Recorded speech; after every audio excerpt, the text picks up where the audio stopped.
up gradually with us playing so many games, hardly any training time. That's going to be a challenge, but we've signed him not only for the upcoming 2 weeks, we've signed him for 6 years.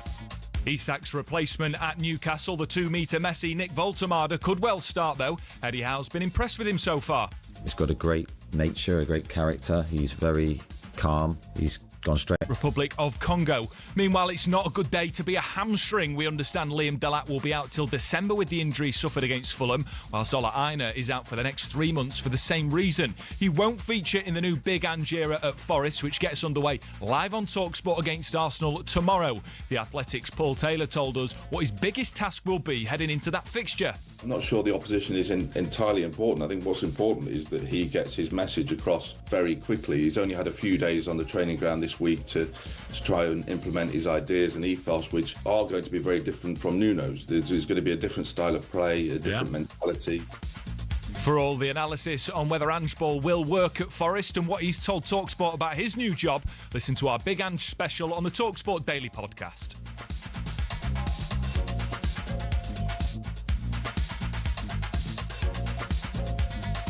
With your news headlines, the assisted dying bill is being debated in the House of Lords, and a man's been jailed for his role in a drive-by shooting in East London that injured a 9-year-old girl. More with Rebecca at past. talkSPORT weather with QuickFit. Buy 2 or more Bridgestone Turanza all-season 6 tyres and claim Bridgestone's massive 20,000 mileage guarantee. Visit quickfit.com and book today. Conditions apply.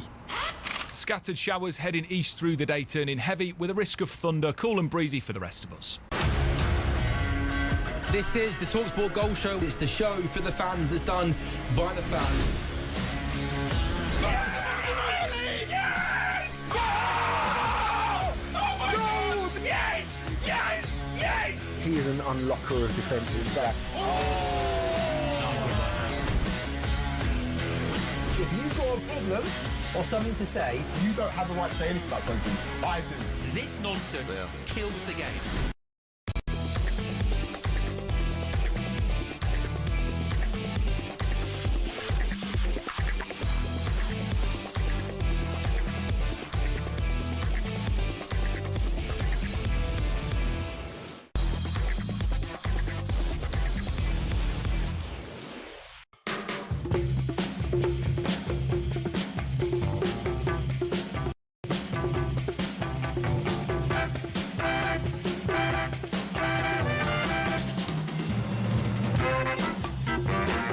This is Paul Hawksbee and Andy Jacobs wrestling with his earphones currently. Hopeless. With you through until 4 here on talkSPORT. Where this afternoon, Andy, please tell us what's coming up. Coming up over the next 3 hours, I won't be wearing any headphones. The man Ancelotti turns to for halftime team talks. Advice is here. Stan Collymore previews the Premier League weekend, and Ashes winning spinner and accidental monarch Ashley Giles joins us for a chat. That's right. We'll also look ahead to Canelo Crawford plus the day they pinched your ball.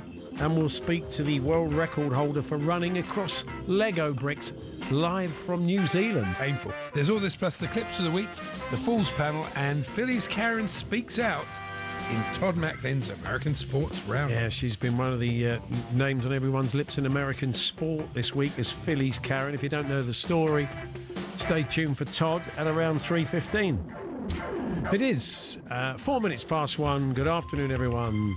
Good afternoon, Andy. I'm all over the place. You are, can see I that. know. Not for the first time. Good. Then you've got... What do you mean, good? Good. Yeah, hold on. Let me start again. I'm not ready. Right, okay, look, that's all right. That's just Andy's just unpacking his bag in case you're listening. I know. As Rodney Marsh would say in Radio Land and not. So Andy's got to find himself a pen. That's better. His pen yesterday leaked all over his hand. He didn't notice till I noticed he was covered in ink. So let's hope for better things today. And now you're feeling a bit better now. Oh, I'm fine now. You're all settled, yeah? Good. You know that thing, I was fascinated when you hear about a footballer and you think, blimey, is he still playing? Yeah. This was Ecuador against Argentina. Yeah. They beat Argentina thanks to a goal from Enner Valencia. I know. He was Blimey, channeling his 60. Enner Valencia. He's about 60, isn't He he? was at West Ham, wasn't he, back in the day? Sure. I mean, he's got to be 40, isn't he? He's got to be. No, is he? No, I'd say he's sort of 36 or something, isn't he? 35, 36? Thomas Frank wants I managers. mean, really, you're a big martyr to research, aren't you? He's 35. It was, Okay. Yeah, 30. It's got to be 40. Got 5 years on the man. Well, you Yeah. And Thomas Frank wants... Because he was West Ham, because he was Enna Old Iron, wasn't he? That's what we used to say. I mean, they seem to ring a bell. You get the idea with that. Go on, them, yeah. Thomas Frank with his idea that there should be managers' timeouts in each half. You think, what a terrible idea. Are these players not overcoached enough? Well, no, it's not so much that. It's what would happen is you'd have a timeout in each half, and you'd also... So you'd have that, but whenever they wanted to coach their players the way they normally do, just tell the goalkeeper to sit down. So you'd have that, and you'd have the goalkeeper just suddenly sitting down on the advice of the manager, so he can have 5 minutes with his back four. So it would be a bit of a nightmare. It's true. Yeah. And I was looking at the court circular. I always enjoy that. I know, yeah. The Duchess of Edinburgh landed at Heathrow Airport. Why do they all sound like pubs? What, the Duchess I'll of meet Edinburgh? you. I'll see about 3. I'll meet you in the Duchess of Edinburgh, and then we'll walk down to the ground. Everybody in those sections, they do, don't they? It does, really. Who else is in there? The Viscount, what? The Marquis of Granby, is he in there? Probably, Yeah. She was met at the airport by Mr. Tom Robinson. Oh, okay. Sing If You're Glad to Be Met at the airport. Yeah, and they came out on the 2468 motorway. That's right. Probably isn't even him. No, it isn't him. Tom Robinson is not now picking up royalty from airports. He's not a cab driver. The many things he's doing. I feel like a bit of when I discover a bit of bias in Probably not him. It's not an uncommon name. It's not like Enna Valencia, is it? Enna Valencia picked up the Marquis of Granby from the airport. I'll give you'd have a point to say, well, could it be the same? Not Tom Robinson. It could be the same Enna Valencia. It could be anybody, couldn't it? It could be anybody, exactly. Yeah, it could be anybody. Exactly. In match reports, I like a bit of bias. This was a report from last weekend that I spotted. Yeah. Arsenal 4, London City 1. Oh, yeah. And the reporter said, in truth, though, the women's top flight season never truly gets underway until Arsenal step to the stage. Oh, Arsenal, not the team Chelsea who've won it for the last 6 years running. Yeah, well, they are brilliant. They are the Champions League. Yeah, but I wouldn't say the WSL season doesn't get underway until Arsenal take the field. Okay. It's nonsense. Right, fair enough. Anyway. A little bit of bias coming into you there. I know, well, I am. I admit it. Andy, you love a sporting measurement, don't you, when they use things for a sporting measurement? A mound of wet wipes, and other waste the size of 2 tennis courts. Oh, lovely. Has been cleared from the Thames in West London. It's pretty of a dark story, really, but why use 2... That's odd, isn't it? It's an odd unit of measurement. I was wondering what other sporting pitch would be... Because you could 3 have paddle courts.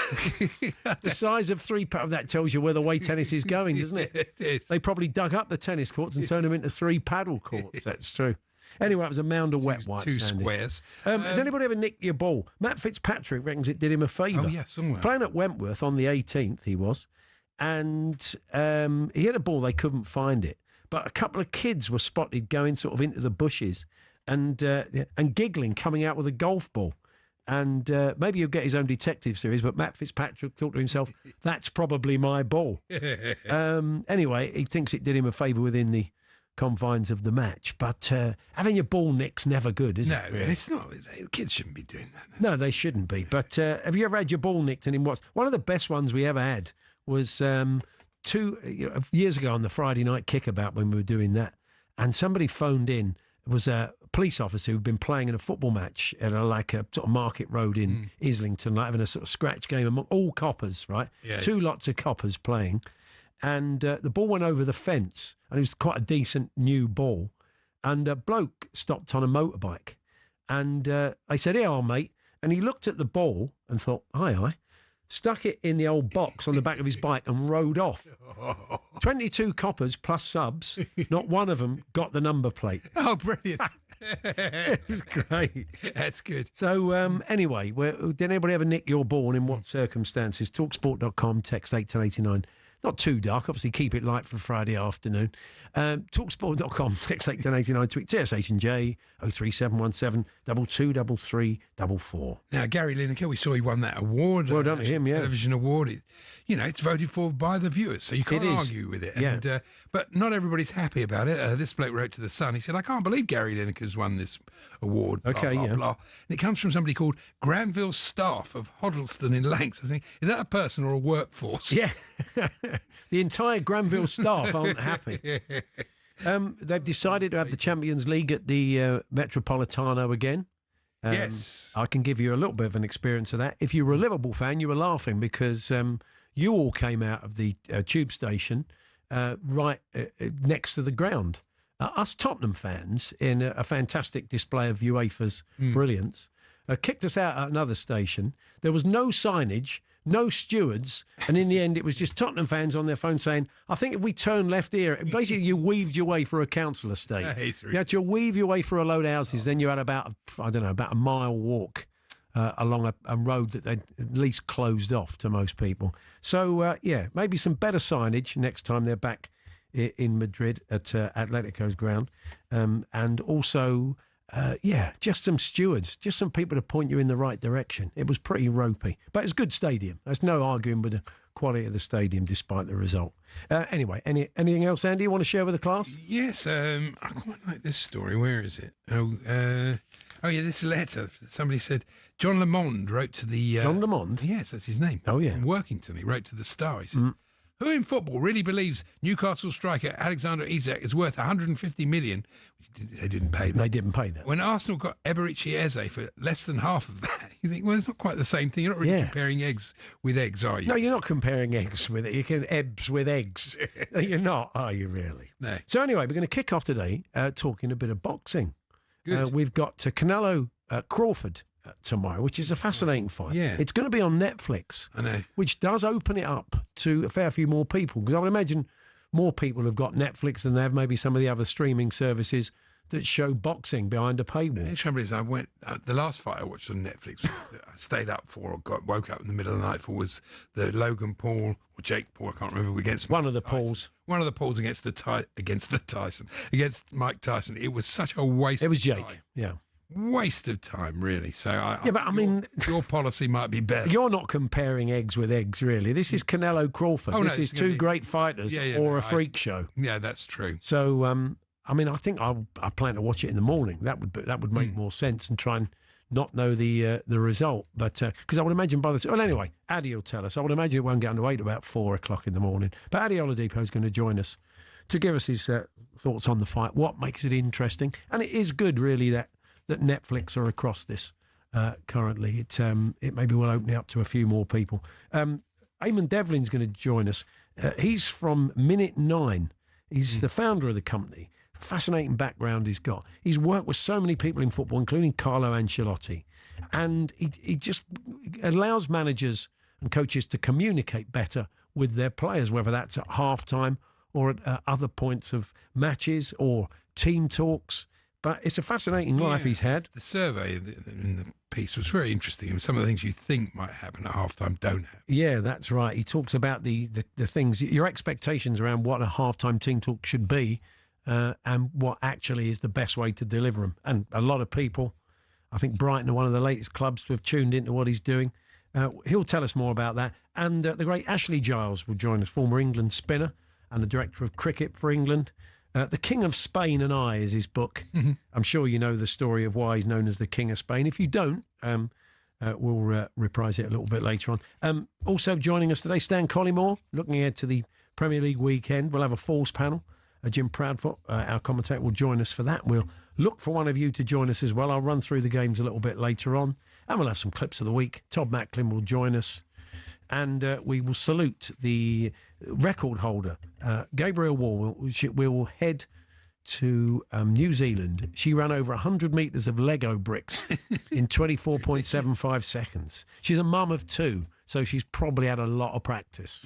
But you know how painful it is just to tread on one. So yeah, Gabrielle will join us a little bit later on. So lots to come between now and 4. The day you nick your ball, or somebody nick your ball, 03717 223344, talksport.com, text 81089, tweet TSH and J. We're here with our good friends at Tool Station. Next stop, Tool Station.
This is the talkSPORT Goal Show. It's the show for the fans that's done by the fans.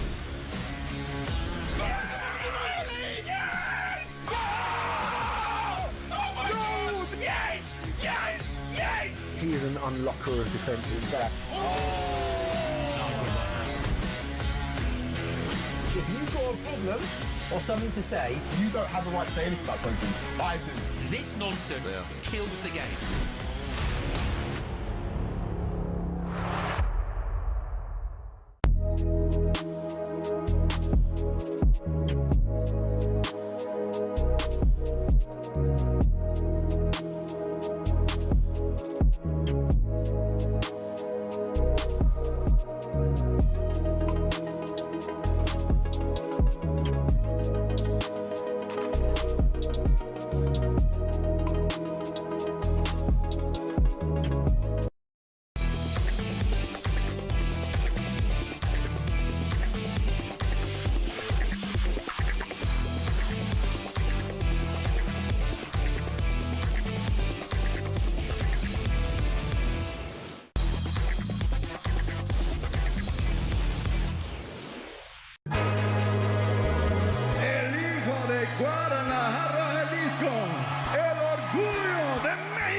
Right hand from Canelo, and Khan just about knocked cold. I've been in many big fights, but this fight especially is different. Hovland's hurt! Hovland's down! Hovland's down! It's over! That fast! Canelo is the light heavyweight champion of the world. This is the biggest opportunity of my career.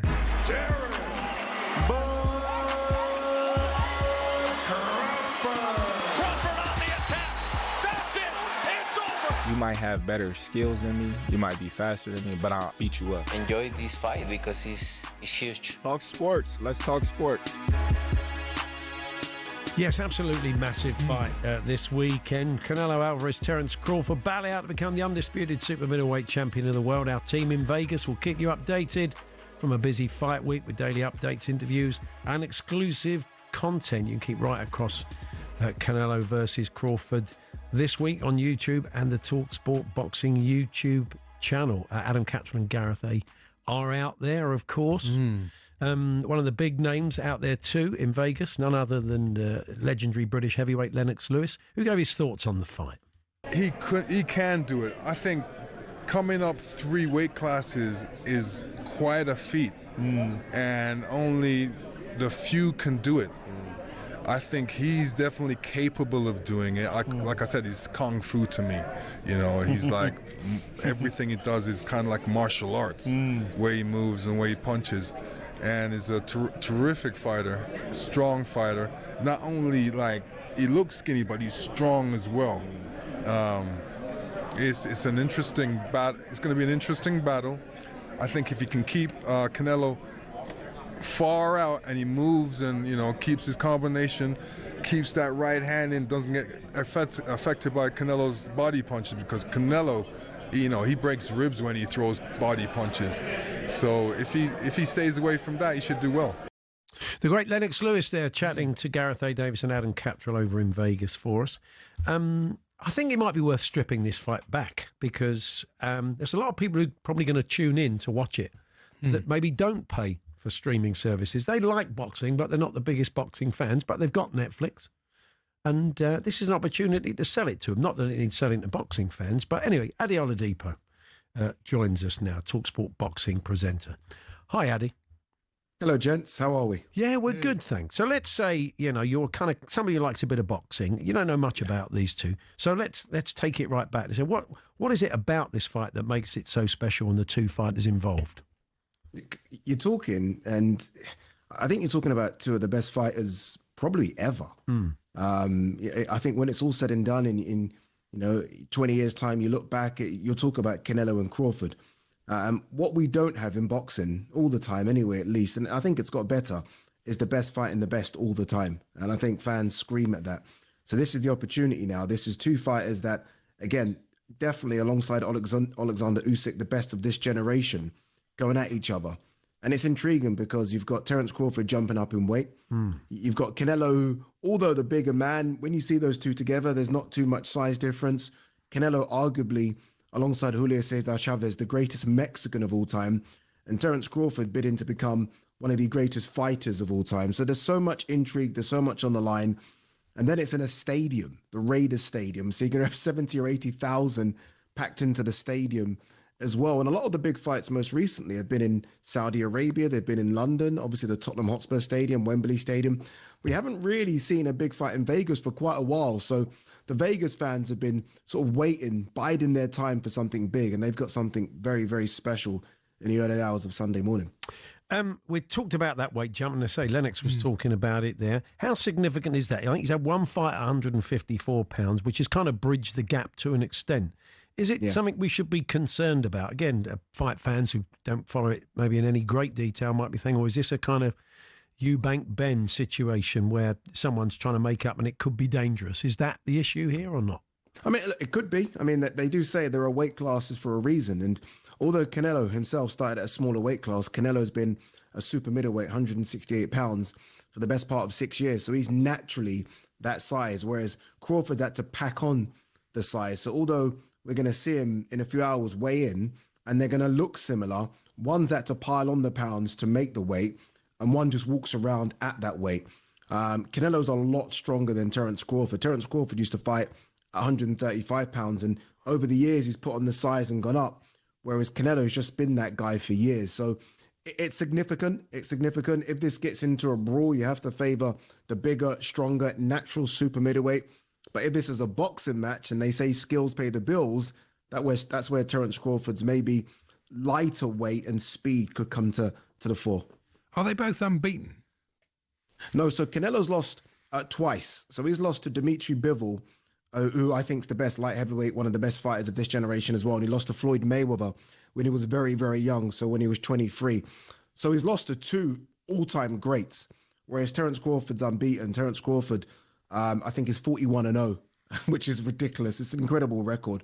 So Canelo's got a couple of defeats, but only two all-time greats, and Terence Crawford's unbeaten.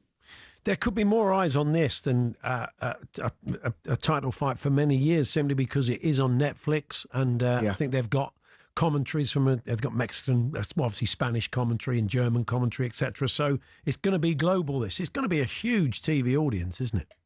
It's going to be massive, honestly. And Netflix have obviously now put their hat into the ring with boxing. And they put on big fights. Jake Paul, Mike Tyson broke all sort of records. It actually broke the Netflix server. So I don't know if this will do that, but we saw Amanda Serrano, Katie Taylor a few months ago as well. Jake Paul's going to fight Gervonta Davis on Netflix. So Netflix now are a big player. And most people have Netflix at home. So it's an opportunity for people sort of flicking through their Netflix account and, okay, what's that? And they'll probably be intrigued by it. So, yeah, look, it's going to do incredible numbers. I think Dana White, who's promoting it, said it's the third biggest gate ever, which I don't really like because it basically just means we're charging fans more money than we should to get in. But it's still, that's what this is about, generating as much money as possible. So it's going to tick boxes in terms of being one of the highest gates ever. And it's going to tick boxes in terms of being one of the highest viewed fights ever as well. So, yeah, this isn't going to be forgotten for too long. And it's two fighters that will fight. Normally, it's kind of okay, what's going to happen here? How are these fights going to deliver? These fighters fight. There's a lot of pride at stake for both. And there's a lot of things at stake as well. So this is going to be something that I think we remember for years to come. Finally, Adi, if you were calling it, how do you see the fight going? Ooh. I'm not joking. I make a cup of tea, I say Canelo. I go to bed, I switch to Crawford. It's so difficult, but I would edge to Crawford because he's the unbeaten fighter and he's never looked like losing. Although jumping up in weight, there is no way to beat Crawford because we've never seen it done. We've seen Canelo lose, so we know the blueprint's out there a little bit. Whether or not Crawford can do it is another thing, but I'd edge to the unbeaten fighter, Terence Crawford. And if you're thinking I'll stay up for it, maybe you're better off going to bed and getting up early for it. Because the ring walks are about 4 a.m, so what we're probably starting about sort of 20 past 4 in the morning, aren't we, I guess? Yeah, it's going to be a late one. Obviously, I'm doing the fight in Belfast, Lewis Crocker versus Paddy Donovan. Oh, yeah. So it's a case of probably get a Guinness, feet up, and then wait. Once that's done for the big one in Vegas. That should be a big night tonight, though, shouldn't it? That's we were talking to some of the boys on the undercard. There's a little bit of needle there. Should be some good fights. on that one. Some really good fights. I mean, we don't, obviously big fights in Ireland aren't a thing as much, but when they go to Windsor Park, they'll sell it out because they don't get a lot of big fights. When they do get a big one, 20,000 are expected to turn up. So, this should be something special. All Irish dust-up for a world title should be good. Excellent. Cheers, Addy. Good to talk to you. Cheers, guys. Thank you. Addy Oladipo, their boxing expert here at talkSPORT. And as we said... it's quite intriguing. It's going to be great. Adam Cattrall and Gareth A. Are out there in Vegas, and you'll be getting all the fallout from that fight as well. So, Ashley Giles is going to join us for a chat. But before that, Eamon Devlin pops in to see us. He is the founder of Minute 9. It's fascinating business. He's got quite the story, and we'll tell you more about that in a few moments' time.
It's not often you associate fan power with Chelsea Football Club, but one of the shining examples of it lies with a group called the Chelsea Pitch Owners.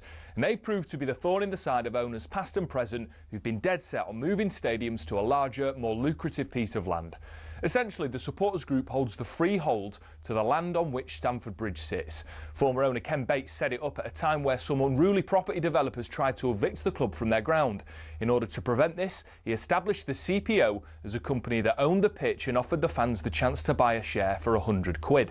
As well as that, they also own the rights to the name Chelsea Football Club, so if any owner wants to take them elsewhere, they can't be called Chelsea without the approval from the CPO. Now in 2011, Roman Abramovich tried and failed to move them away from Stamford Bridge, and this has set a precedent for Todd Bowley and the current power brokers at Chelsea. They know any plan which involves moving from Stamford Bridge will require CPO approval from the now 13,000 fans who own it. There are fans who are concerned that if they stay at the bridge, they'll be left behind their domestic and European rivals who are moving to more commercially successful stadiums. But for the heritage and history lovers, Stamford Bridge is one of the iconic English stadiums, and to move away would be a grave mistake. It might not be as flashy as others, but stadiums like it have something about them that cannot be replaced. One thing's for sure, if Bowley wants to take Chelsea away from their home, he'll have to go through the CPO first.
The Premier League is back in session. What a goal! The roof has just been ripped off Anfield. Well, this is absolutely remarkable. Nottingham Forest 0, West Ham United 3. Nuno Espirito Santo sacked by Nottingham Forest. Never ever predict what happens in the Premier League. And is ready to return to the Premier League. Salah comes into the box. It's left. Engamoa to finish it. He's won it.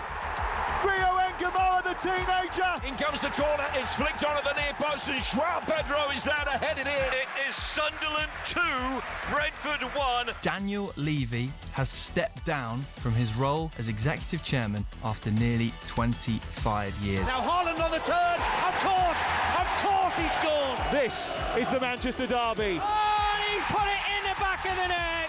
Manchester United 3, Burnley 2 from the penalty spot. Football, honestly, never changed. Domestic football back. Yeah, it's been a pretty eventful international break domestically, really, with the changes at Forest and in the boardroom at Spurs. And there's some corkers to come back with this weekend on talkSPORT. Arsenal Forest, Angie's first game. Of course, as an ex-Tottenham manager, he goes to the Emirates in his first game tomorrow at 12:30. Got Game Day Live. We're around the grounds for you tomorrow afternoon from 2:30. And then it's Brentford-Chelsea, the Andy Jacobs derby, from 8 o'clock tomorrow night. We bring you that one exclusively. And then on Sunday, Game Day Live with Natalie Perry-Groves, Mickey Gray, and all the goals they go in, of course, Burnley, Liverpool, and the Manchester derby. We're just bringing you little bits of that there. Now, some of these games could turn on the right words from a manager, certainly at half-time. And our next guest specialises in helping people in sport, not just in football, communicate much better. He has built quite an amazing business. It's quite a story. The company are called Minute 9, and Eamon Devlin has joined us. Eamon, good afternoon. Hello there. Thanks for having me. We'll just get you on the mic if we can. There we go, yeah. You are with you for some reason. Yeah, you brought. Well, you tell us about why you bought an hour in a moment. But you're not a football man, you say, are you? That's not the way you came into this. Or were you a sports nut, but not necessarily a football nut? Yeah. So my background is my home sport is Gaelic football, Right. Irish football. Mm-hmm. So I grew up in Northern Ireland during the Troubles. As a Catholic, you weren't allowed to play football. Right. So no hockey, no rugby, no soccer or football. So just Gaelic football. So I wasn't allowed to play. And yeah, so I coach. I coach my team in Oxford, Éire Óg. Just met Martin Keown in reception. Who's yes. also got connections to that team. So, Oh, wow. so yeah, not a football background. So what made you kind of move into it? It was a kind of personal experience, from what I understand, involving your daughter. Is that right? Yeah, so we were living in Hurleyberg in Zurich. This was 5 years ago. My daughter, Zoe, 11 years old at the time, playing in a local team, under 11 team. This team wasn't doing very well, losing 6-0, 8-0. I think it took them 4 or 5 games to score their first goal. The more the team lost, the more the coaches roared and shouted in Schweizerdeutsch to the players. That's not going to be helpful to 11-year-olds. No. And one of the games was 24-0. Right. And I made a decision to time how long the team talk was. It was 9 minutes long. Right. And after that game, we walked back to our apartment. My daughter started crying. She said, "I'm done." I said, "What do you mean?" I said, "I can't take this anymore. Wow. I can take losing games. What I can't take is coaches make me feel sad about myself." Yeah. Rating them. So she left. Wow. And so from that if you're a little acorn, if you like, you have built this business and you've worked with lots of top teams around the world in the NBA. You've worked with our FA and probably most notably with Real Madrid and Carlo Ancelotti. Yeah, very fortunate. Just I was previously a lawyer, and then I sort of became a bad lawyer, had a meltdown, classic burnout, and I decided I needed something different for the second half of my life. And then that story came back to me one day when I was doing actually a halftime team talk. I realised, I wonder, how do you give a good halftime team talk? So I checked the analysis, checked the research, and that kind of the last 2 years spent time understanding what happens in football in half times, and we've uncovered some fairly interesting findings. Yeah, the myths. Yeah, you've furnished us with a list of myths which are really, really interesting. It's probably worth going through some of those. I mean, you say coaches believe halftime is important, especially the halftime team talk. Yeah. I mean, so if you ask players what they think the most important about halftime, the halftime break, they will say rest, recover, food, drink, and then they'll talk about the halftime team talk. So the players don't see the halftime thing as the most important thing at halftime, but the gaffer does. Yeah. So straight away, there's a disconnect between how the players view halftime versus how the coaches view halftime. Managers believe that the players are listening to the and the players. Our analysis shows the players find it very difficult to listen. And how much can they take? If let's say a break is, say they're in that dressing room for 13 minutes and the manager's done the right thing, maybe giving them 5 minutes to de-stress, have a drink, sit down and rest. How long should that team talk last, ideally? Well, if you look at the Premier League now, you're looking at roughly 8 minutes roughly that head coach speaks to the whole group as one. Our research would suggest 60 seconds is how long the managers speak for. Wow. Because that's 120 words. You feel nervous. It's more because you speak quicker when you're feeling apprehensive. We think a minute. So what we're seeing in some of the top teams is there's more information given individually. Mm-hmm. So I wonder, I could be wrong on this prediction, that in the future, people will have their own individual team talks. You come into your chair, your nice fancy seat at Old Trafford, wherever it is, and there'll be a speaker over your shoulder, maybe AI. I know you love ChatGPT in this show, speaking to you and telling you what you've done in the first half, and that computer explaining to you what's the most important thing for you to focus on, as opposed to trying to speak to the whole group as one. How do you feel, though, about, this is slightly away from this, but it's something that concerns me, about players being overcoached now?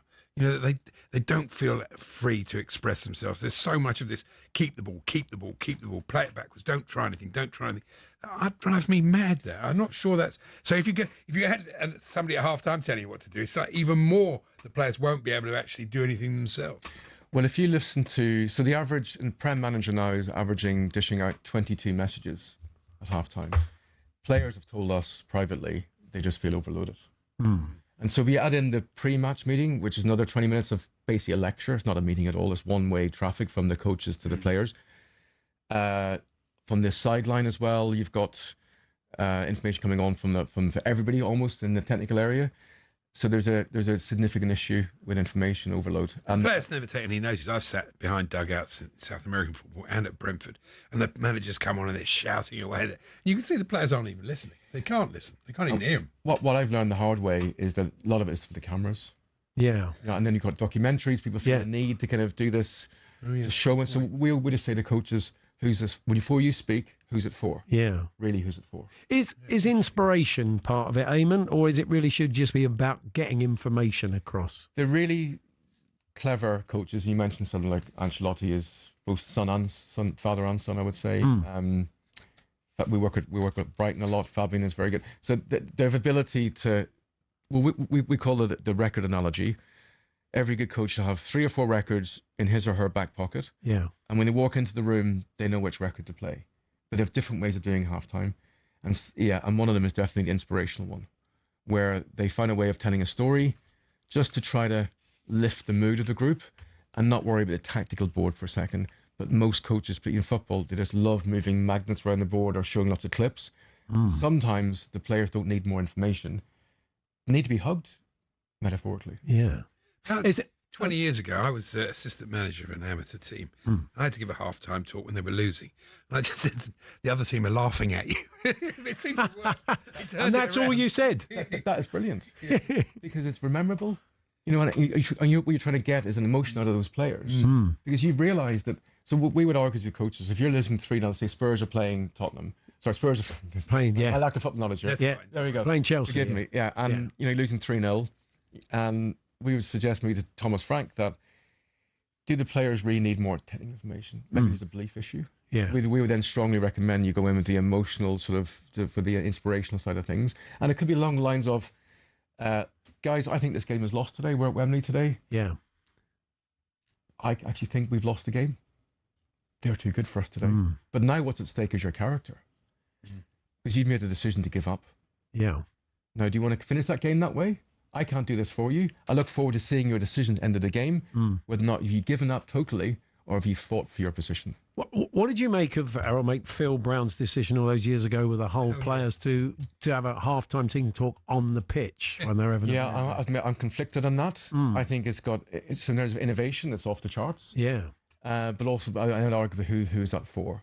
Yeah. Is it so we would always suggest that game day generally is for the players. It should all be structured for the players.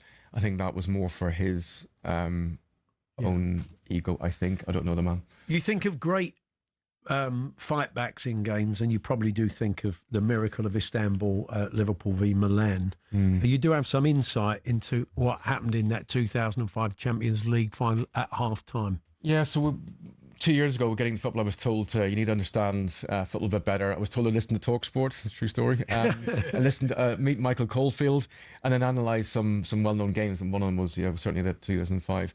And there's some public information about that, but Benitez gave a very measured talk about technical changes, and then I interviewed 2 players who were in that room that day, and they gave me a completely different story. And I don't really know which one is true, but I'll explain the one I was told, which was Benitez came in a rage. He took off, is it Traore, one of the fullbacks? Then realised that he did have another left back or cornerback to replace him. Traore had meantime had gone for a shower. He had to then go and get Traore back out of the shower and go, sorry, mate, actually, I didn't mean what I said. You're starting again the second half. And then Stevie Gerrard comes in and says certain words and just said, everyone, shut up. Apparently, from that dressing room, they could hear the fans singing, "You Never Walk Alone." Right. And he just said, if they haven't given up, why should we? Yeah, that's brilliant, isn't it? Yeah. You can imagine that being inspirational. You can, yeah. And our research would tally up that has an impact on better performance. Yeah. You're working with Fabian Hursley. You've been doing a little bit of work with them at Brighton. I mean, he had a big turnaround against my lot Tottenham last year, 2-0 down at half-time, turn it around 1-3-2. Well, that was as more our fault than this. They did have that period, though, where they took the lead 11 times in games and didn't win the match. So yeah. I don't know what happened there. Yeah, look, it's very complicated. I mean, we don't suggest, we have systems in place for these teams, and we don't suggest that they're definitely going to make you win the game. What we do look, though, is a 10-minute break at the beginning of the second half.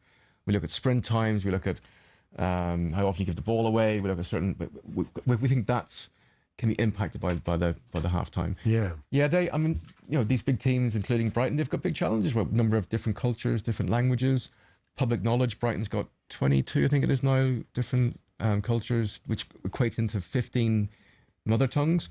So getting information across is incredibly challenging. Do you think, I'm going to say AI is going to play a part in that ultimately, isn't it? Being able to have a kind of real-time conversation with all your players in 15 different languages. I mean, there is technology. You had Coach Whisper in here. Sure, yeah, that's right. So there's technology out there. There's information there where you speak. Some of the teams have screens where it gets onto the big screens in different languages. Yeah, a lot of the nuances. I mean, you've been talking about the importance of how stuff's delivered and stuff being inspirational. That's kind of slightly lost with AI, isn't it? Really, it is. Yeah, and I have to say that's a reflection we see in football where it looks very transactional. This and people come in and they give people tactics, and sometimes but there's a player behind that, there's a person behind that. Sure. Like the full forward to me looks like lost as an outsider. He looks like he needs a hug, like a genuine hug. Yeah. So we have a system of rating teams, and we rate tactile communication. So if I high five you, there it is. Okay. Eye contact for a second. For a moment, we're not alone. Yeah. Because we've identified loneliness as quite a big issue in elite football. I just wanted to ask this. It's got to be a real quick one because we're running very late. Players are anxious and often lonely on game day and at half time. Is this a generational thing? Is this sort of something now that younger people do find life more challenging? I can't imagine players in the 50s being anxious and lonely. Do you feel maybe players aren't quite as robust as they were 20, 30 years ago, or not? Is that? I'm not. I think there's certain factors which play a fact. One, the players on these clubs are very long, so they kind of their time in the group is short.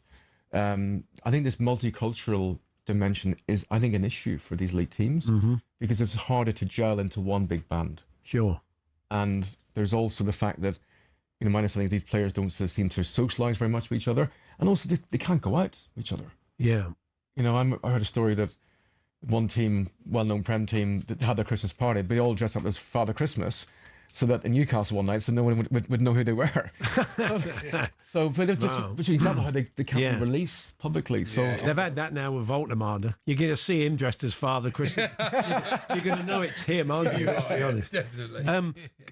Lovely to meet you. So interesting. Yeah, I'm sure the listeners got a load of questions as well. So it'd be nice to get you back again and have another chat. But we can at minute 9, we can find you on all the socials and stuff. And what you do. Yeah, my daughter Nancy does my socials, so some are quite quite funny. So yeah, All right. yeah, on LinkedIn, on websites. Brilliant. Okay, I hope she's still playing. Yeah. Actually, my daughter Zoe is back playing. She plays for Oxford City under good. 16s Good. At the JPL level. So really happy story. She returned the football and is a good player. Brilliant. We will get you back for a chat. Eamon, thanks very much. Great. Thank you both. Thank Eamon you. Devlin from Minute 9 there. The great Ashley Giles joins us very shortly.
This is the talkSPORT Goal Show. It's the show for the fans. It's done by the fans. Yes! Oh! Oh my God! Yes! Yes! Yes! He is an unlocker of defences. If you've got a problem or something to say, You don't have the right to say anything about something. I do. This nonsense kills the game.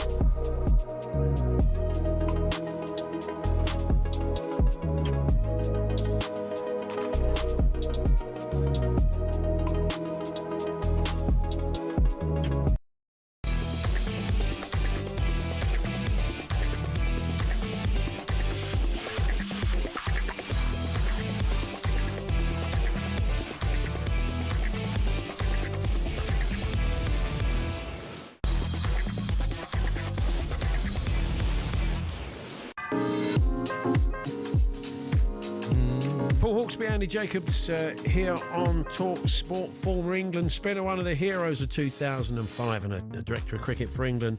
Ashley Giles has written his autobiography, and of course, had to be called the King of Spain and I. Brilliant. He joins us now. Hi, Ashley. Hi, good afternoon. It is a mad story, the King of Spain thing, isn't it? It's, I mean, you've kind of explained it in the book. There may be some listeners who don't know, but it was a kind of errant couple of mugs amongst a load of mugs for the Warwickshire Club shop that should have said King of Spin. It's as simple as that, isn't it? Yeah, that's right. When I had a bit of early success for England. The club shop sent off for some samples of mugs, which should have declared me the king of spin. But two of them, there was only two that came back, and they came back the king of Spain, which was quite, low key. And then a good friend of mine, Nick Owen of TV fame, got it on the TV, got it in the papers, and then it started to build. But it's still the thing that sort of connects me to that time, and particularly that 2005 series, which was so special. Have you ever, did the King of Spain reach out? Have you ever had the chance to meet the King of Spain or any member of the Spanish royal family? I haven't, but actually I know someone, a friend of mine who has, and he tried to explain the story to him, and unsurprisingly, the King of Spain was just completely bemused. So, he preferred pace bowling. What's Warwickshire Club Shop and Nick Owen and GMTV and exactly. It would take a lot of explaining. It was a magical series, and you played a huge part in it, and it's very interesting, really, because I think people undervalued you. I think they underappreciated you. Maybe because Shane Warman was around at that time and he had so much magic in him. But you did a brilliant job for the team. No, thank you. And I don't know whether people undervalued me. There were certainly times in my career when maybe I felt the criticism quite strongly and probably didn't deal with it that well, and the book goes through some of that. I only look back now with real pride and privilege. I guess the older you get and the further away you get from it, you sort of you look back and you sort of go, wow, to be involved in that with that team in what was arguably still the greatest Test series of all time is just, as I said, really very special. You talk a lot in the book about bouts of depression and self-doubt and imposter syndrome. Was the support network there during your playing days to maybe go and talk to somebody about that? I think it was a different time. 20 years ago, it was a lot less talked about, particularly by men, and particularly in those environments, which are, to a degree, very macho, and, we just got to get up and get on with it. And don't get me wrong, I'm talking about sport here. I'm not talking about life or death. No.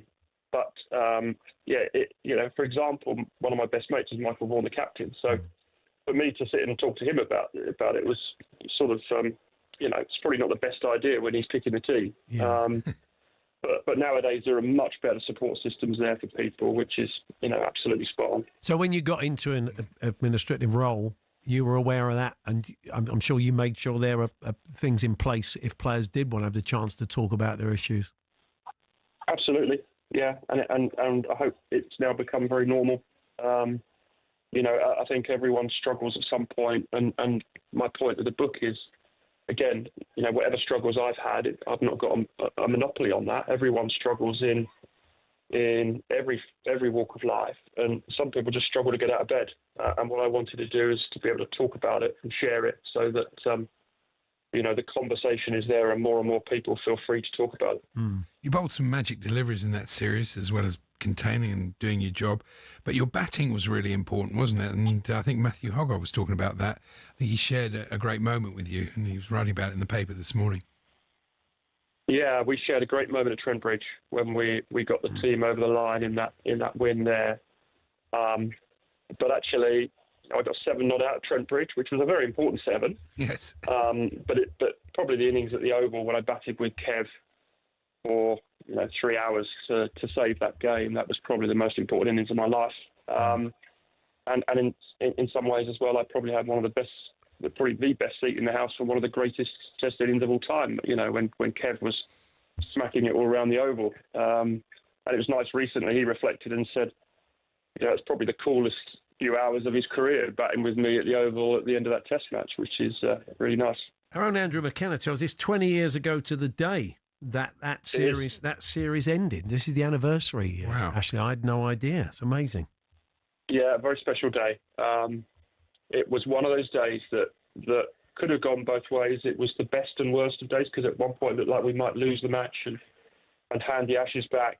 But then when we got to the end of it, of course, just jubilation and quite a bit of celebrating as well, as you can imagine. Yes, I think, we still remember the pictures of that. We want to talk to you about the current setup, and the Ashes just around the corner. So we've got to go to the news, the sports headlines. You don't mind sticking around, Ashley? We'll chat in a few moments.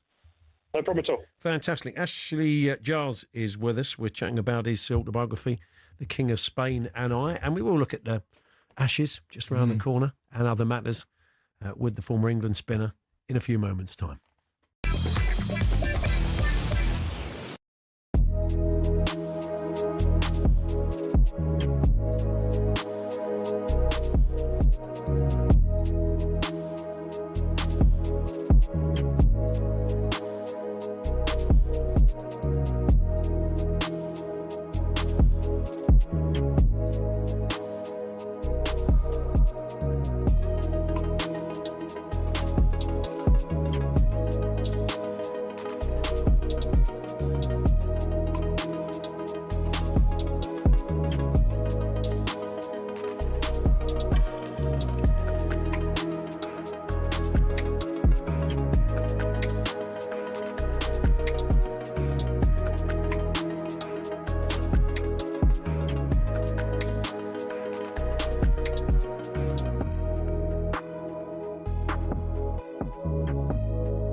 talkSPORT Sports Update, powered by the Nissan Van Range. Supporting van owners to get the job done. Search Nissan Vans or head to your local Nissan Van Centre. We'll chat more with former England spinner Ashley Giles in a moment. England, of course, in action this evening at Old Trafford in the second T20 against South Africa. 6:30 start, and we'll have all the details for you and updates throughout the evening here on talkSPORT. But Max Scott is here with the sports headlines. Thank you, Paul. Good afternoon. Now the dust has settled, Eddie Howe has spoken publicly about his thoughts on Alexander Isak. I think we helped him become the player that he in part is today, and he helped us as a team achieve some unbelievable milestones, and of course he was part of a very successful team. I think the moment that he went on strike, our relationship did change, and yeah, I think that was probably a turning point. Around the same time this morning, Arne Slot was asked what he made of Isak's conduct before the transfer. Sometimes people cheer for you, so I think after he won the League Cup, everyone was really happy with him, and in other moments you get criticised. This is part of his life, my life, our jobs. Now he's a player from us, and I'm really happy with that. Slot says Isak will be eased back into Premier League football given his self-imposed lack of pre-season game time. He also admitted Liverpool are disappointed they couldn't sign Mark Gahey. Elsewhere in injury news, Johan Wissa will miss the Wolves game on Saturday and may or may not be ready when Barcelona come to St James's on Thursday. Ola Aina and Liam Delap are both out for lengthy spells with hamstring injuries, and Enzo Maresca says Cole Palmer's fitness for tomorrow's short trip to Brentford depends on whether he gets through today's training session.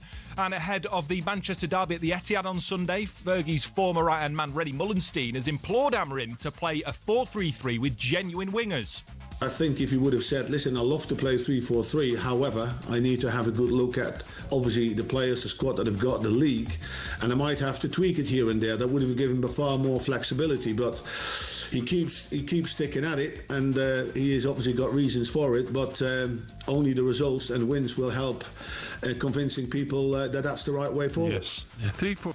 Ruben Amorim's win percentage against teams who haven't been promoted the previous season is just 16%. There's more on talkSPORT.com. talkSPORT News. US President Donald Trump has told Fox News he thinks the suspect in the shooting of Charlie Kirk is in custody, and a man's been jailed for his role in a drive-by shooting in East London that injured a 9-year-old girl. More with Rebecca at 5:30. talkSPORT weather with QuickFit. Proudly supporting air ambulance charities this Air Ambulance Week. Every mission starts with you. Visit Air Ambulances UK to learn more. Windy with sunny spells and scattered thundery showers today, particularly in the west.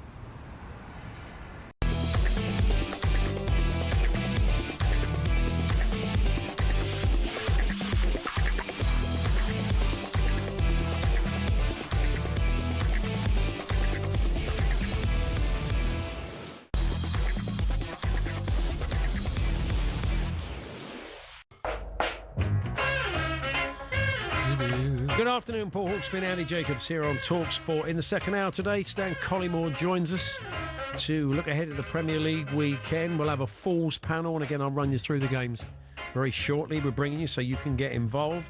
And Matt Lawton joins us. He's out in Tokyo for is it the World Championship? World Championship starts. Athletics is having a little bit of a renaissance. I think so. Yeah, definitely. It's been good. Big turnouts for a lot of the meets over 80,000 at the Diamond League meeting the other week. So we talk about that and the enhanced games. I'm sure that there's a bit of a buzz about that where everybody's could all do without that. But we're chatting to Ashley Giles, the former England spinner. His book, The King of Spain and I, Surviving Cricket Depression and the Greatest Ever Ashes, is out now in hardback, and we've discovered, thanks to our own Andrew McKenna, that it's 20 years to the day since that 2005 series finished. Of course, we're not finishing a test series today, actually. We're into the second of a T20, and the first one was a bit of a farce the other night, only 15 overs able to be played. It's getting quite unwieldy, the calendar, isn't it?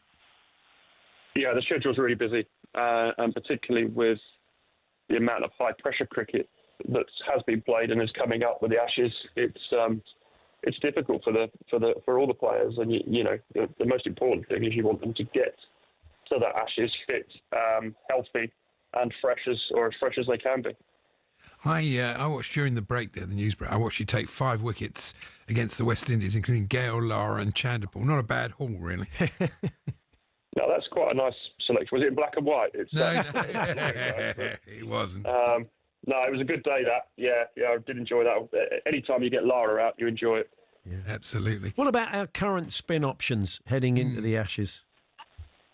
Yeah, I'd be interested in what they go with. I mean, they've really backed Bashir, and I don't see that changing a lot.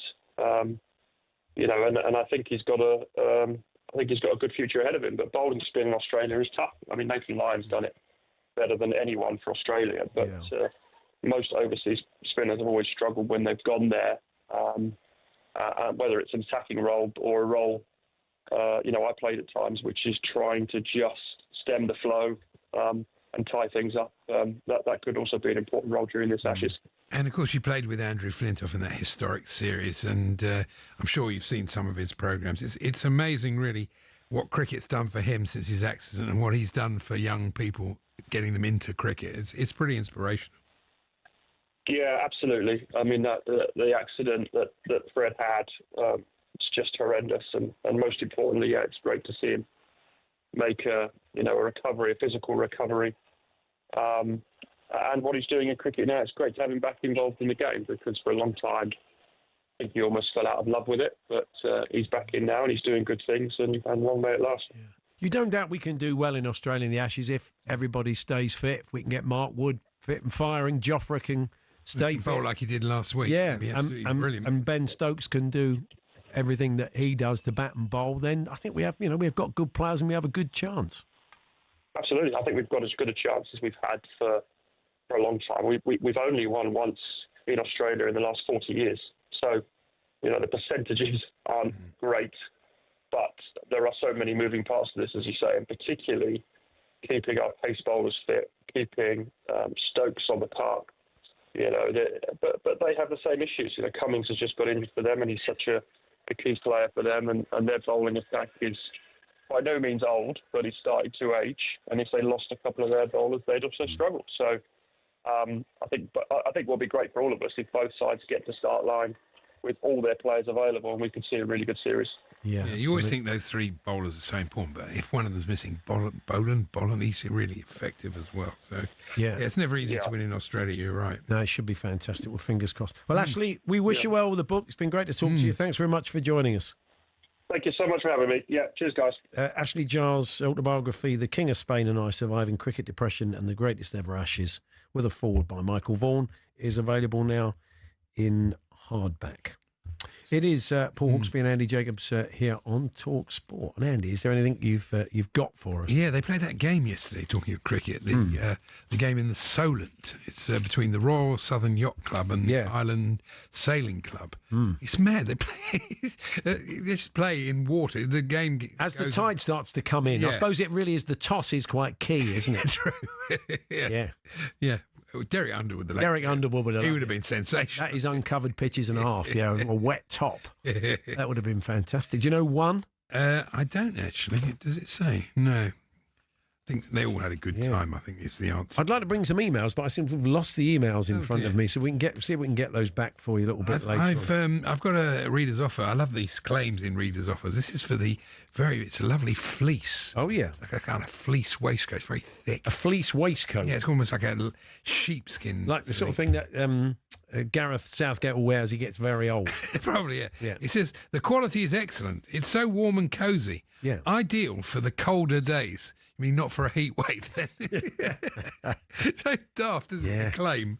Yeah, of course it is. It's a woolly jacket. Do you want some stories? I think this might be, maybe about balls being pinched. This was Matt Fitzpatrick lost his ball. He thinks it ultimately did him a favour at Wentworth. But anyway, good afternoon. I was playing pool with my mates in the Lively Lobster in Sale, Manchester, he says. I take it that's a pub. And there was, it'd be odd if it wasn't it really? It could be a fish restaurant. It could be a fish, but you don't have a pool table at a fish restaurant, do you really? Lively Lobster. As you're halfway through your prawn cocktail and you go and put 50p on the table. Or Lively Lobster until you put it in the pot. Yeah. Not so lively now, are you? Bit harsh. I know. And there was where were we? A bit of an argument between some guy and the landlord. I was just about to take my shot on the black ball when the bloke grabbed it and threw it at the landlord. That's not good, is it? Blimey. Smashing a load of optics. The worst thing was I was playing my mate and I'd never beaten him before. I was just about to pop the back. Oh, dear. About that, thank you, Simon. Thank you very much. Have you seen the more serious point? The new Champions League rules that allow the replacement of one player? Yes. I think it's a really good thing because so it's not just Chelsea had to leave out Buonanotte. Yeah. You had to leave out Tell, didn't you? Yeah. He's been left out. Liverpool had to leave out Chiesa. It's not right, this. There's something wrong with the rules when you've got to leave out these top quality players. Yeah. So at least if somebody does get injured, one of these types can come back in. It's the thing of sort of home-trained players and everything, and UEFA's quota. It's been a real problem it's been a big problem for Tottenham for a few seasons. Yeah. They've got a goalkeeper, got one player that they can call upon on that front, really. So it makes it very difficult.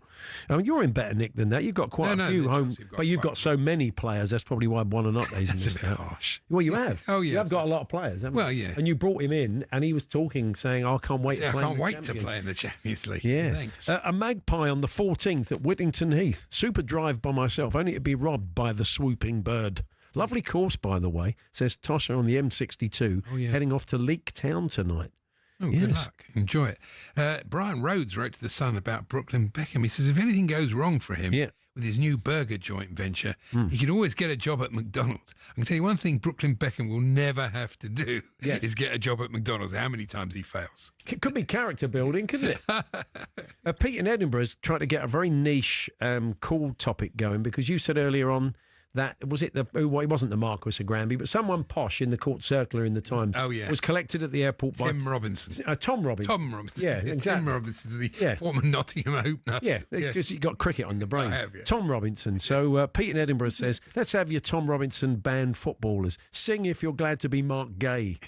And 2468 Motor Wayne Rooney. I mean... It could be a bit limited, this school subject. Yeah, that might work. Anyway, yes, I can probably think of some more. Anyway, talksport.com, text 81089, tweet TSH and J. We had our ball nicked playing at Bideford, Littleham and Westwood Ho.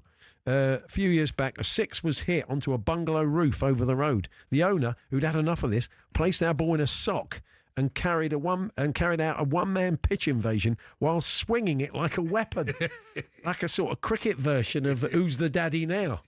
For old mate Ray Winston. Police were called. We never got our ball back. Oh, no. Dear me. So the day your ball was nicked, a bit like Matt Fitzpatrick. Talksport.com/H&J, text to 81089, tweet to TSH&J. Yeah, athletics, bit of a renaissance, it would seem. I don't know if that's global. It's certainly been the case in this country where some meets were happening and it looked a bit sketchy. But as you said, that Diamond League meeting had a big meeting, and I noticed last year in the Olympics, people were more interested. It feels cleaner, so I think that's one of the parts. Well, Matt Lawton has followed it for a long time. He's out in Tokyo for the Times. We'll catch up with him. We will touch on the enhanced games as well, that particular freak show. And Stan Collymore joining us, and I'll have those Falls Panel matches for you very shortly to get you involved at 3:15 to predict the scores of some big Premier League games this weekend.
This is the talkSPORT Goal Show. It's the show for the fans that's done by the fans. Yes! Oh! Oh my God! Yes! Yes! Yes! He is an unlocker of defences. If you've got a problem or something to say, You don't have the right to say anything about something. I do. This nonsense kills the game.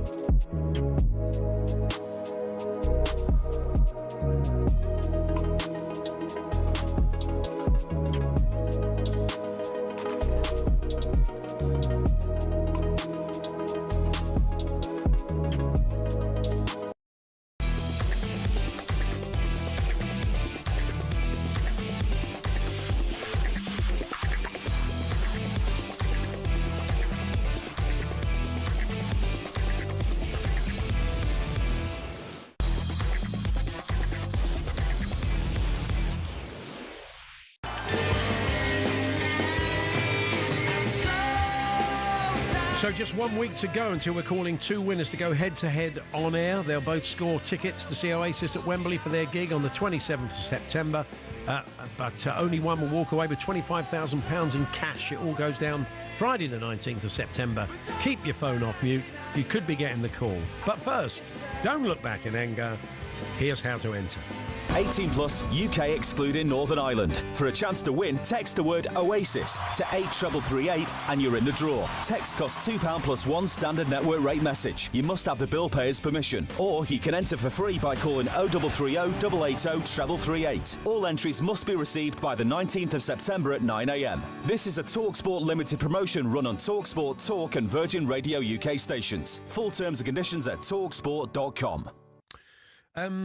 Just a quick thank you to the Real Lancashire Chorley Cake Company. Delicious. I think it's them that sent them. There was no note in it, but it was their Chorley cakes. I don't know how Charlie got on the subject of Eccles v Chorley cakes. I don't know if Eccles are playing Chorley in the FA Cup Probably. preliminary rounds. Probably this both weekend. not talky out. The Chorley cake, we thank you very much, guys. They've gone down a storm. Very nice. Very, very good. Thank you very much for that. Anyway, Falls panel games. Arsenal versus Forest. We'll bring you that live tomorrow lunchtime. Angie's first game in charge. Brentford v Chelsea tomorrow evening at 8, and the Manchester Derby. We'd like you to predict the scores of those games, please. Take us on, Stan Collymore and Jim Proudfoot, our commentator. Oh, I wish England were playing Andorra again. Yeah. So good. 03717 22 3344. Call us now. We'll call you back at 3:15. We'll need you for 10 minutes. 03717 22 3344 to win some points for the talkSPORT listeners. Mark did that last week, and he's kept the panel beaters at the top of the table. So if you want to be doing as well as Mark, who was the star performer last week, then give us a call, 03717 22 3344.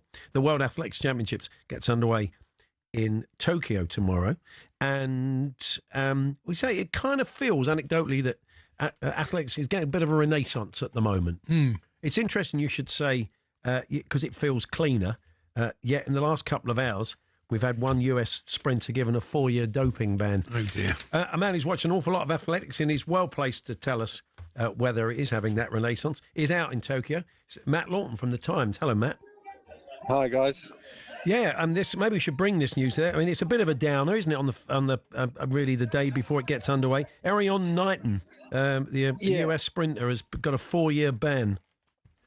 Yeah, and he's an extremely talented 200-metre runner. He didn't actually make the team for Tokyo, but he did win silver in the World Championships 2 years ago. This story actually broke before the Olympics. He tested positive for anabolic steroid. He claimed it was contaminated meat imported into America that caused it. But the Court of Arbitration for Sport has rejected that defence, and he's got a 4-year ban. That never works, the contaminated meat one. I was surprised, Matt. I don't know. It worked for somebody. Oh, Maybe we'll move on. We'll move on. I just turned on the athletics, and I was so surprised to see 80,000 at the London Stadium, and I just thought, perhaps a lot of people, their love of athletics has never gone away. Yeah, look, there is an audience, and I have to say, right now, or certainly the last couple of years, there should be an audience, Andy, because one of my frustrations when I do spend some time sort of writing about this sport is that I don't really think we appreciate just how good some of these kids that we got running for Great Britain right now are. You know, Keely Hodgkinson is a superstar, an absolute superstar, like, the best in the world at what she does. And the fact that she, after she won the Olympics last year, then had a series of injuries, finally came back. We were talking to her last week, and she was talking about how all she wanted to do after the Olympics was go and run her next race and run on the track as the Olympic champion. But because of injuries, she had to wait over a year for that. And yet she came out a few weeks ago and was 2 seconds faster over 800 metres than any other woman in the world this year.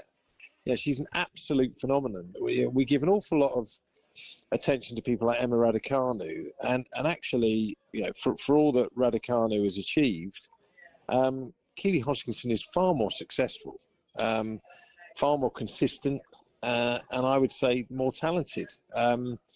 And she's not alone. You know, people like Josh Kerr, who was very unlucky not to win the Olympics in the 1500 metres last year, but is coming here to Tokyo to defend his world title.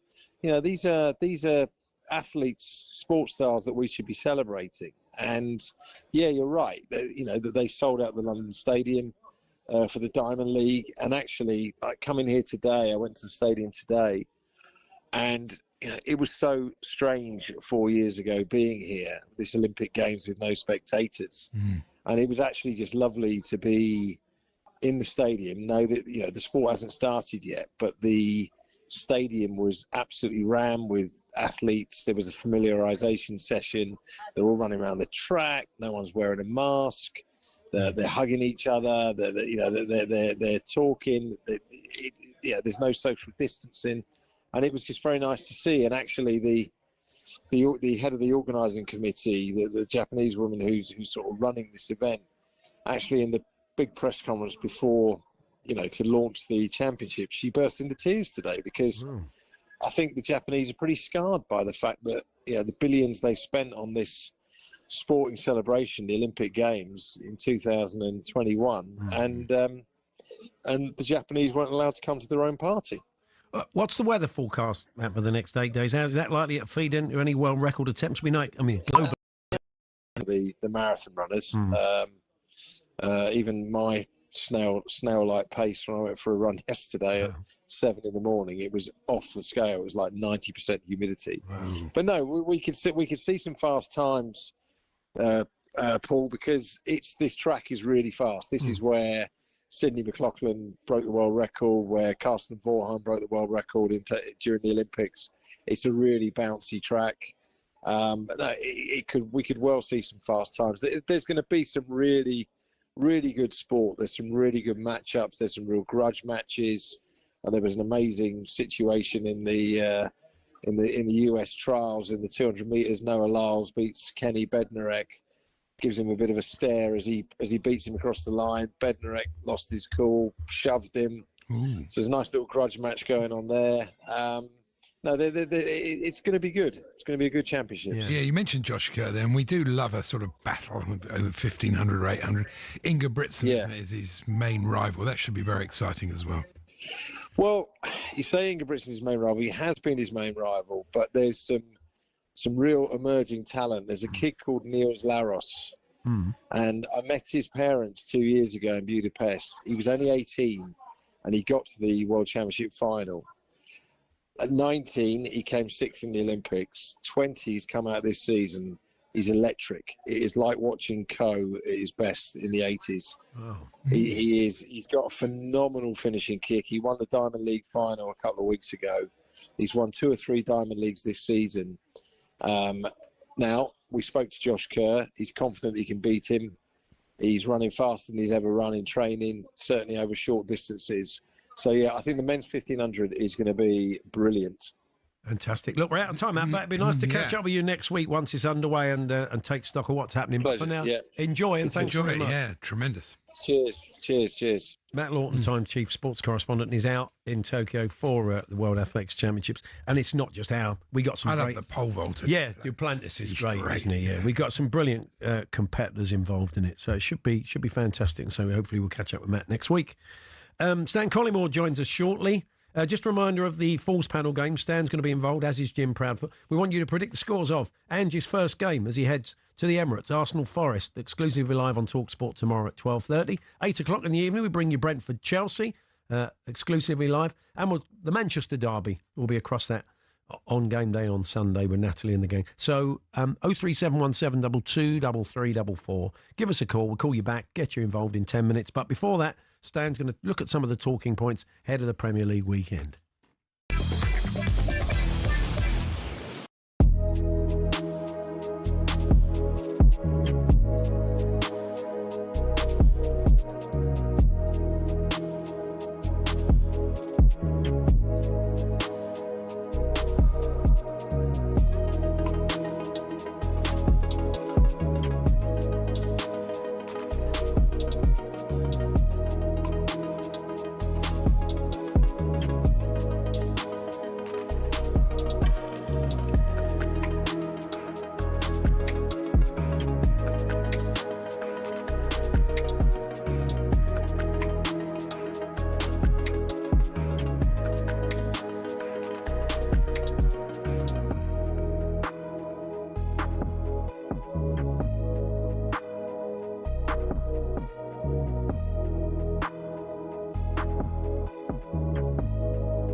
$180 million worldwide, the biggest in the event's history.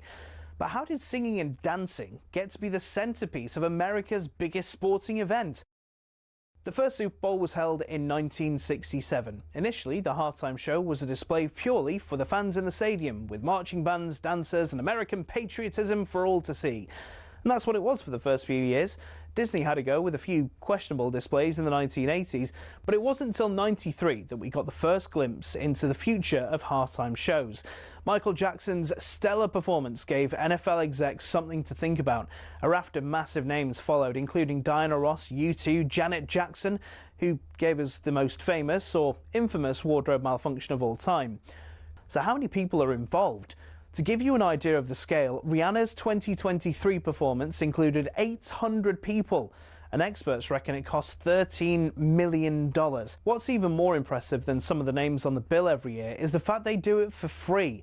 The artists know the exposure they'll get from doing the show will rocket them up the charts across the world. The Super Bowl halftime show will be a fixture in pop culture for years to come. So the question is, who next?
I always had a very good relationship with the owner. This season, not so well. His future is unclear. Nuno Espirito Santo sacked by Nottingham Forest. Tottenham end the season 17th in the Premier League. I'll tell you one thing, I'm not a clown.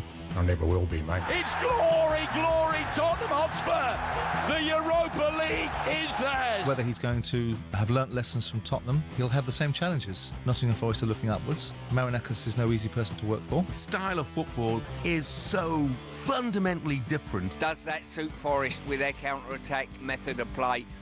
That's my question mark with Ange. I just want to keep doing what I'm doing because it brings joy to people and allows me to live my dream. He told you, he always wins something in his second season. The one constant in my career is that everywhere I've been, I've won things.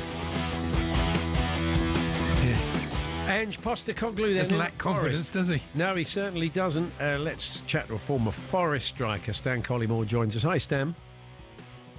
Aussie to have confidence, is it? Yeah, that's very true. Yeah, it's been we'll see plenty of that ahead of the Ashes, I'm sure, in December, January. Yeah, I don't know if Glenn McGrath's predicting 5-0 tomorrow to Nottingham Forest. I'm guessing not. It's a tough first game for him, isn't it? Yeah, it is. Arsenal are favourites. If you look at the tail of the tape, I think the last time Forest won at Arsenal was 1989.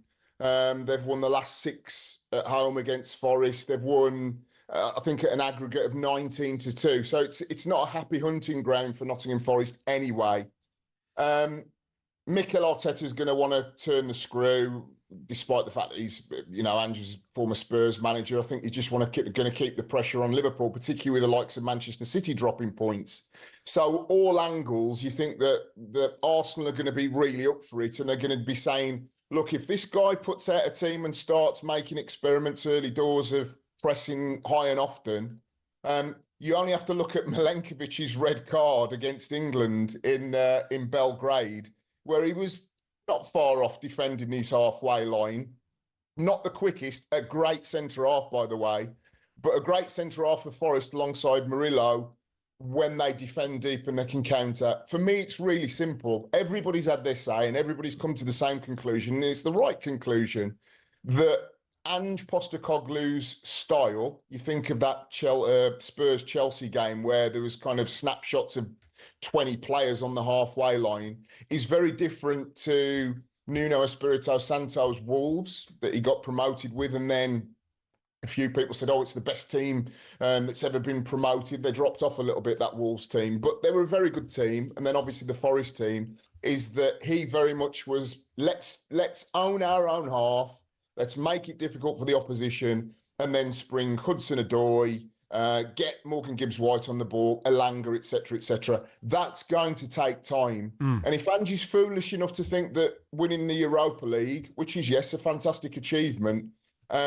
and him backing his own confidence to the point that he can go out in the Premier League this season with a first European campaign for 30 years and play the open and expansive way on day one, he'll get found out very early. So it has to be an evolution rather than an evolution. I think it will be. I don't think he's mad. And you know, he was quite pragmatic by the end with Spurs. Very pragmatic. You know, that win didn't come back from Ange ball. It came back from basically defending really well away from home. Yeah, and good coaches, Paul and Andy, have to adapt. You know, I mean, he talks the talk rightly, and the Europa League is a major European tournament. But let's be perfectly honest, you know, Yokohama Marinos and Celtic in effectively a two-horse race at best, it isn't going to take Nottingham Forest to the wonderland of attacking football overnight. He's got some very, very good senior players in the dressing room, which I think is always a massive help for any manager going into a dressing room. You're going to want Chris Wood. You're going to want the likes of Callum Hudson-Odoi, the goalkeeper cells, Milenkovic and Murillo that we've already mentioned. Elliot Anderson has come back from international duty will he be a target for Manchester United in the next window? So he's got lots of things to work with that I think that with a fair wind, with keeping injuries, with Marinakis' spending that wants to take Forest into that position, that 2 years down the line, he could win a League Cup. He could get to the semi-finals of a Europa League. He could win an FA Cup. I think the thing is for Ange is that his coaches are going to have to remind him, probably on a constant game-by-game basis, that if Ange wants to let players off the leash, that the City Ground is a very intimidating place to play. All the tifo is there now, very close to the pitch, an old school stadium. So if he gets one or two results, he may then say, right, the shackles are off. Is that he's got to look at each individual player and say, is Chris Wood capable of chasing down the goalkeeper 8 or 10 times a game? I would say no, he isn't.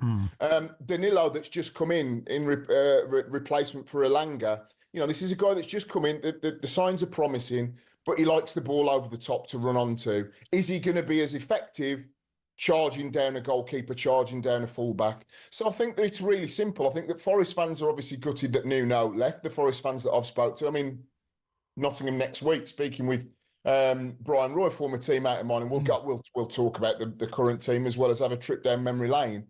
Forest fans, like any fans, want and will get behind a manager that plays attractive football, and Ange could do that.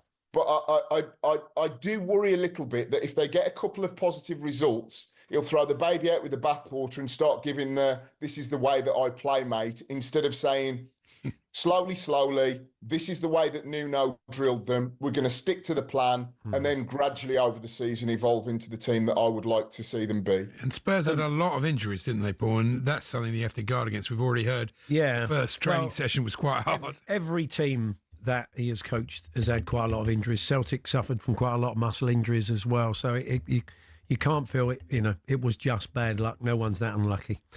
Jack Grealish has got Player of the Month, Stan. Yeah, I mean, I said to you a few weeks ago, I didn't think he'd be able to do it. Now we're only 3 games into a season, but I think that the signs are very good in the fact that David Moyes has identified. The first thing is he's putting an arm around a player and just saying, look, we're going to get legs around you to do all of your running. You just go and play. And that's effectively what he did at Aston Villa. I don't buy into the fact that he was pigeonholed into the left-hand side and he had to play a more disciplined role at Manchester City. I just don't think he did it very well. And I think that Doku and other players just were better than him in the end. And Pep Guardiola said, I've got players that can go past the fullback, get into the box, create chances and score goals better than Grealish. But it feels right in the way that new stadium, 50,000, Evertonians absolutely desperate for any good news on and off the pitch, which they're starting to get off the pitch.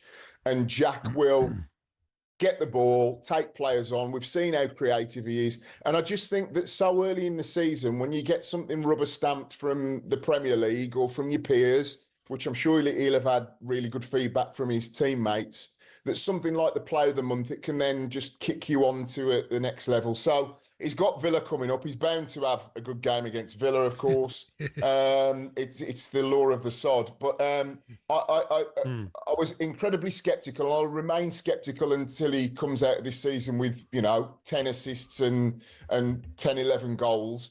But I'm delighted for him because it's just good to see him playing with a smile on his face, that Evertonians have embraced him, and that just this early in the season, he's just got a little bit of a feather in his cap to say, yeah, I can still do this. We've got a minute, really, on half and half scarves. West Ham don't want them at the game against Spurs tomorrow evening. They've banned them. It's just a touristy thing, isn't it? People hate them. Real fans hate them. Exactly. I mean, the three of us have been going to watch our clubs for donkey's years. Not massive fan of half and half scarves. But when the Premier League and individual clubs are looking for the tourist dollar, and that tourist dollar means I'm going to have my souvenir half and half scarf, which I take back and put on my wall with my other 3 or 4 games that I go to a season or over a couple of seasons. It just seems a little bit odd messaging. I don't think any Spurs or West Ham fan at the game is going to go looking for a row with somebody that's, very smartly dressed, going in the expensive seats at the London Stadium with a half and half scarf. So it's more about the messaging that, do you want these people to come in and pay their money, 200, 300 quid on a match day, including the half and half scarf, or don't you want them there? Yeah. Now, the only thing I would say, Stan, is sometimes on a half and half scarf, I've looked up when I've been at Spurs in the Spurs M where I am, and I've seen a flash of, could be Arsenal, could be Chelsea, could be Liverpool, and you think, hang on, what are they doing in here? Then you realise it's a half and half scarf. And there is that concern that it could be a flashpoint if someone wants to sort of shoot first and ask questions. I'm always fascinated about what happens to the old ones, because they're often dated, these things. Well, I know someone who is involved in that business outside the ground. Oh, yeah. And you just got to buy wisely. Oh, it's a punt. It's a punt, really. Often there's some games. There's some it's games funny, where he actually, sells 'cause I know out. a guy. One of the guys outside of Stamford Bridge that sells the scarves, when you just come out, turn right from Stamford Bridge and go down towards the Tube. He's a massive Southend fan, and he does the same. It is a reality that people go and spend lots of money on a match day and take away a souvenir scarf with the date on. So whether or not the Premier League decide to take their cue from individual clubs and say, we're not going to do this anymore, I don't know. But it just seems a little bit odd in the grand scheme of things when football clubs are bending over backwards for that tourist dollar. Yeah. Stan, stick around. We've got the Falls panel coming up and more chat around Forest and what's going on in the brand new talkSPORT Daily podcast. Max Scott, Adrian Clark, Sarah Clapson will be talking about Ange Ball and how it's going to work at Forest. You can tune in on the talkSPORT app, wherever you get your podcast. Falls panel coming up very, very shortly. We're here with our very good friends at Tool Station, of course, ready to help at over 580 stations nationwide. Next stop, Tool Station.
This is the talkSPORT Goal Show. It's the show for the fans that's done by the fans.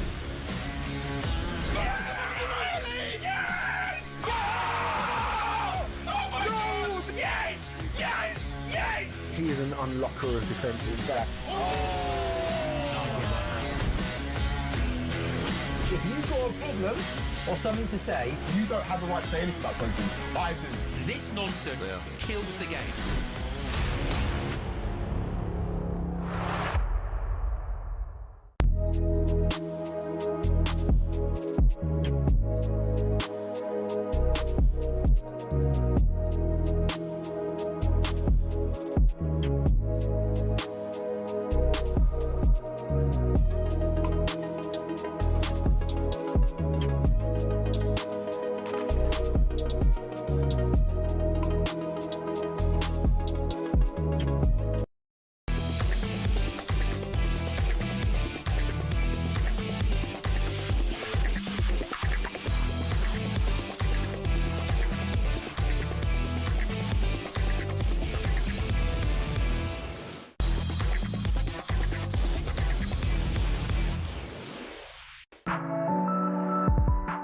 Falls panel time then, that point of the show where we look at 3 big games this weekend and try and predict the scores. We'll get 3 points, we'll get them absolutely right, 1 point for the outcome, nothing for getting it wrong. These are the standings.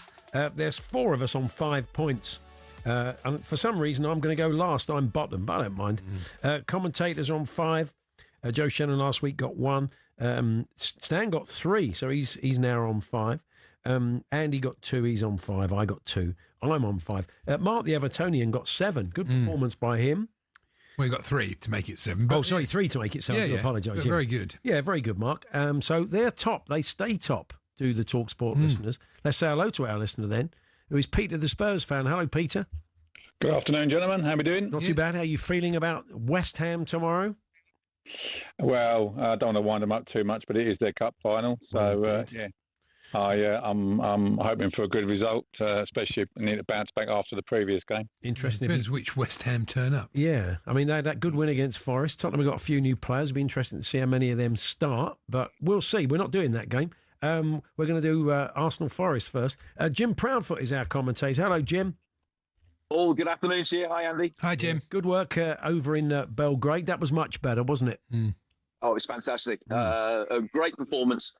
I think it just shows that England are going in the right direction now. We've got a fair idea what the identity is going to be. It's just going to be a question of seeing it through, practicing it, and getting in a position that you can play like that against the best opponents. Absolutely. Yeah. Well, let's crack on, shall we? Stan's still with us, of course. Arsenal-Forest.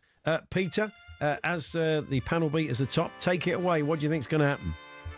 As much as being a Spurs fan, no disrespect to the Arsenals. I'd love to see Ange turn something around, but I can't see him overturning him. I'm going to go Arsenal to beat Forest 3-1. 3-1, quite convincing, says Peter. Jim, how do you see it? I just think that it's going to be a little bit too soon as far as Ange is concerned. You look at the fact that the style of play under Ange is going to be completely different to what Forest have been playing. It's going to take time for them to be able to adjust. So I'm going to go for Arsenal to win this 3-0. 3-0, again, pretty comfortable. Stan? Yeah, I mentioned about Arsenal's excellent record against Forest. Won the last 6 at home, an aggregate of 19-2.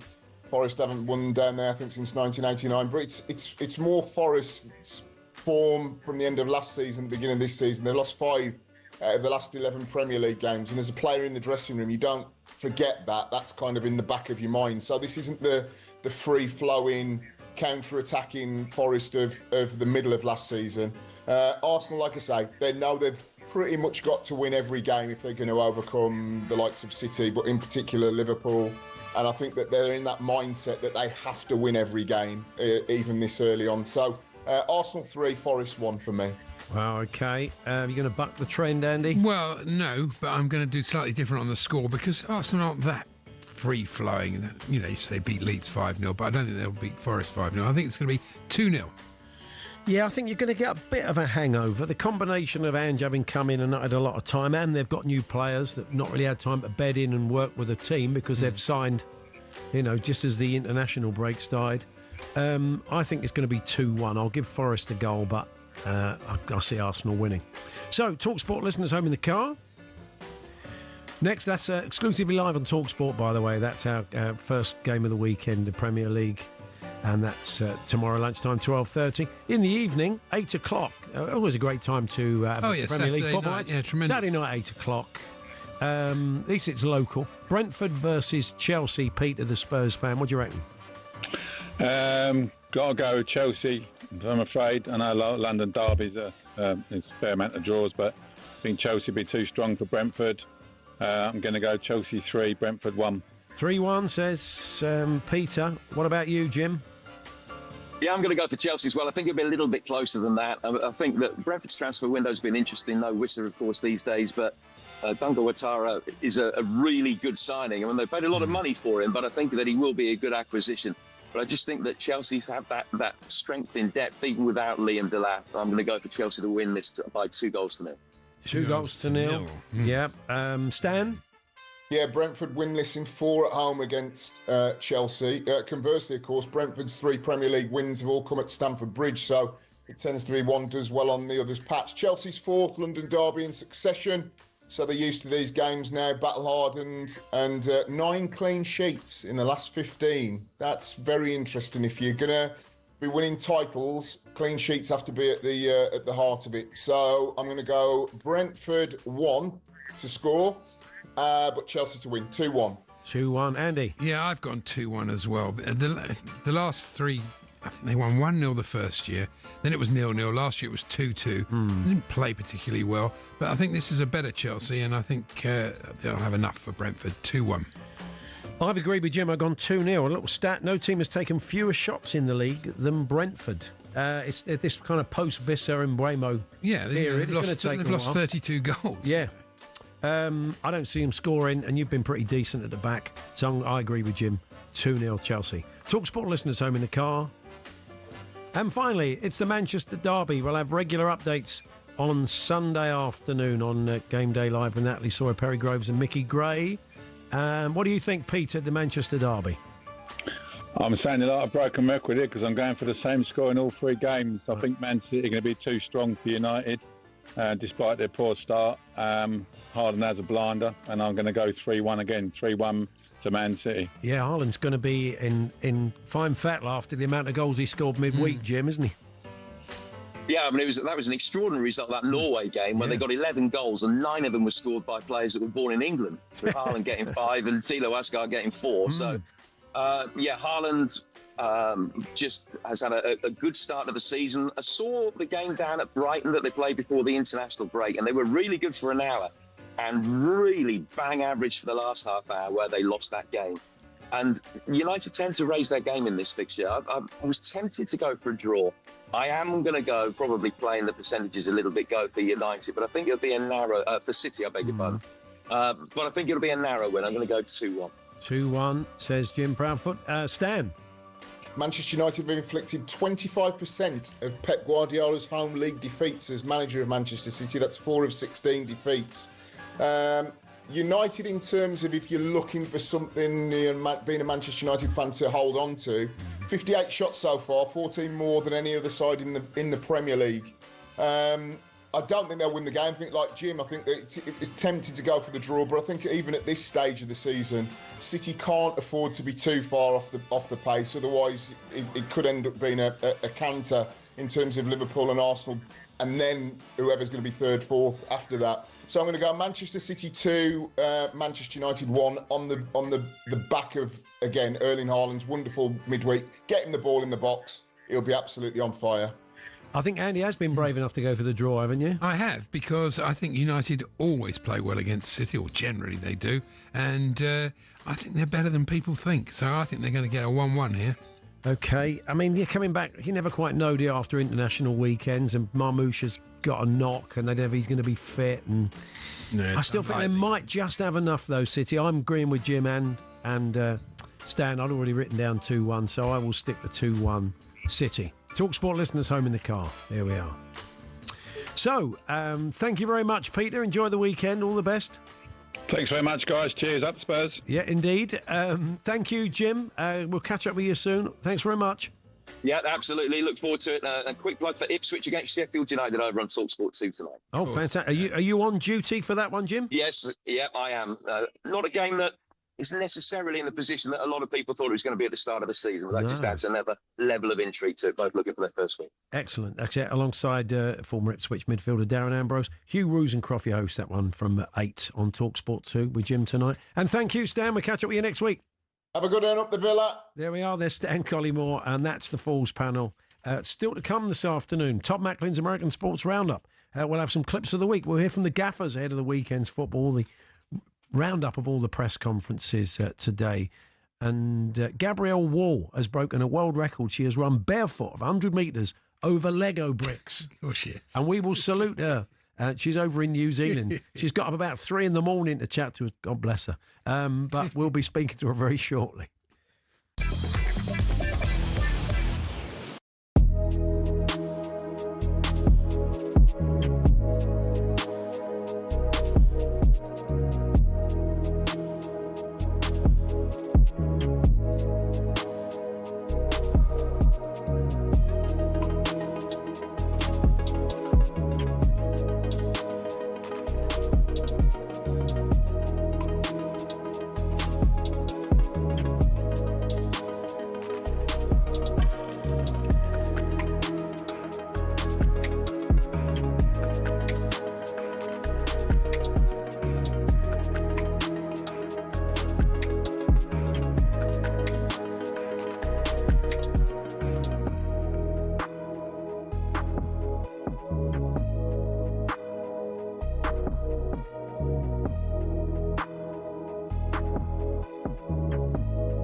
Yes, Todd Macklin coming up, and don't forget those clips of the week a little bit later on. But first, Max Scott has the sports headlines.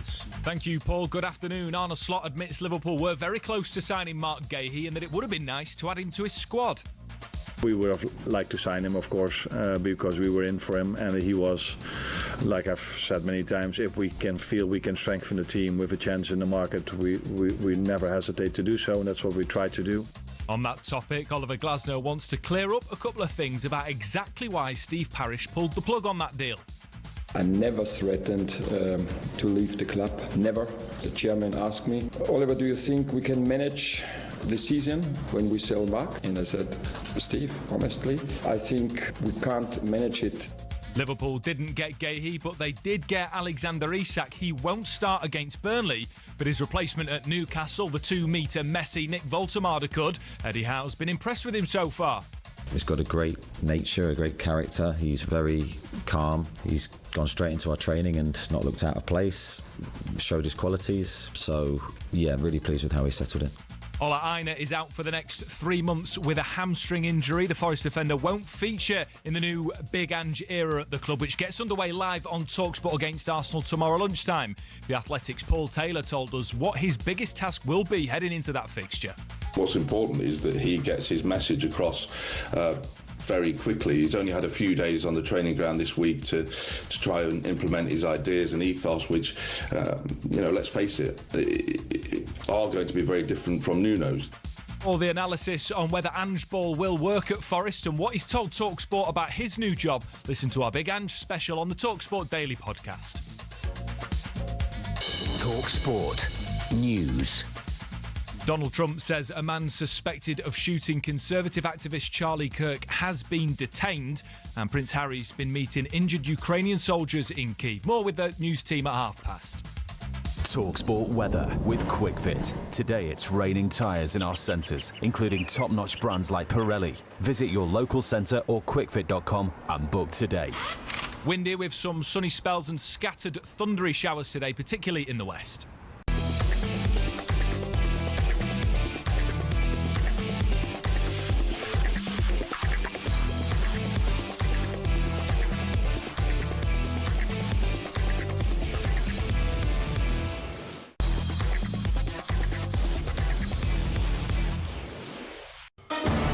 Power on talkSPORT. With Paddy's Super Sub, your new bet rolls over to the new player coming on. T's and C's and exclusions apply. 18 plus. BeGambleAware.org.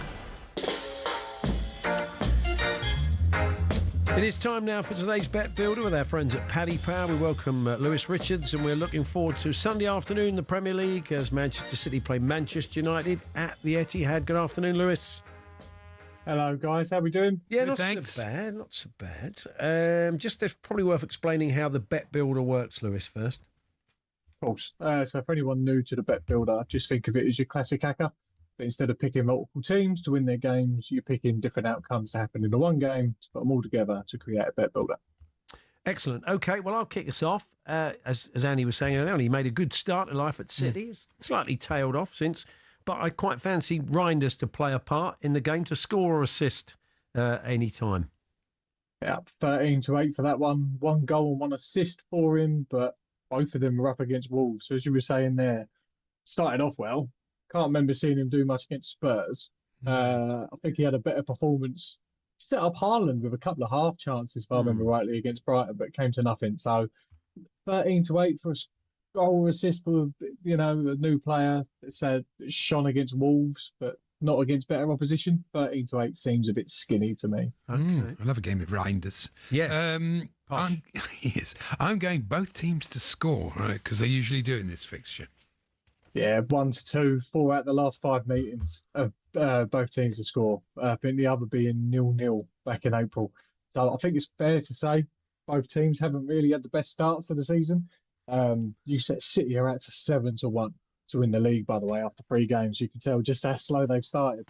I don't think either is going to want to lose this game. Can you see them both? They've got no chance but to go for it. So 1-2 looks pretty good. Yeah. Okay, well, so Haaland got 5 midweek, and the producer Sean's gone with him to score any time. Yeah, 4-5. It's not surprising since Harry scored 5 in midweek with Norway, but this guy can make anything happen and turn nothing into something quite quickly. So 4-5 for Haaland to score at any time. I'm liking it. And one of your popular picks, the people's pick on the Bet Builder so far, is a City win. Yeah, 8-11. You think if City had done better in those first 3 games, what kind of price would they be? Because it's not often you see them near evens at home. But I am against the people on this one. My gut's telling me that United will get something out of this game. Me too.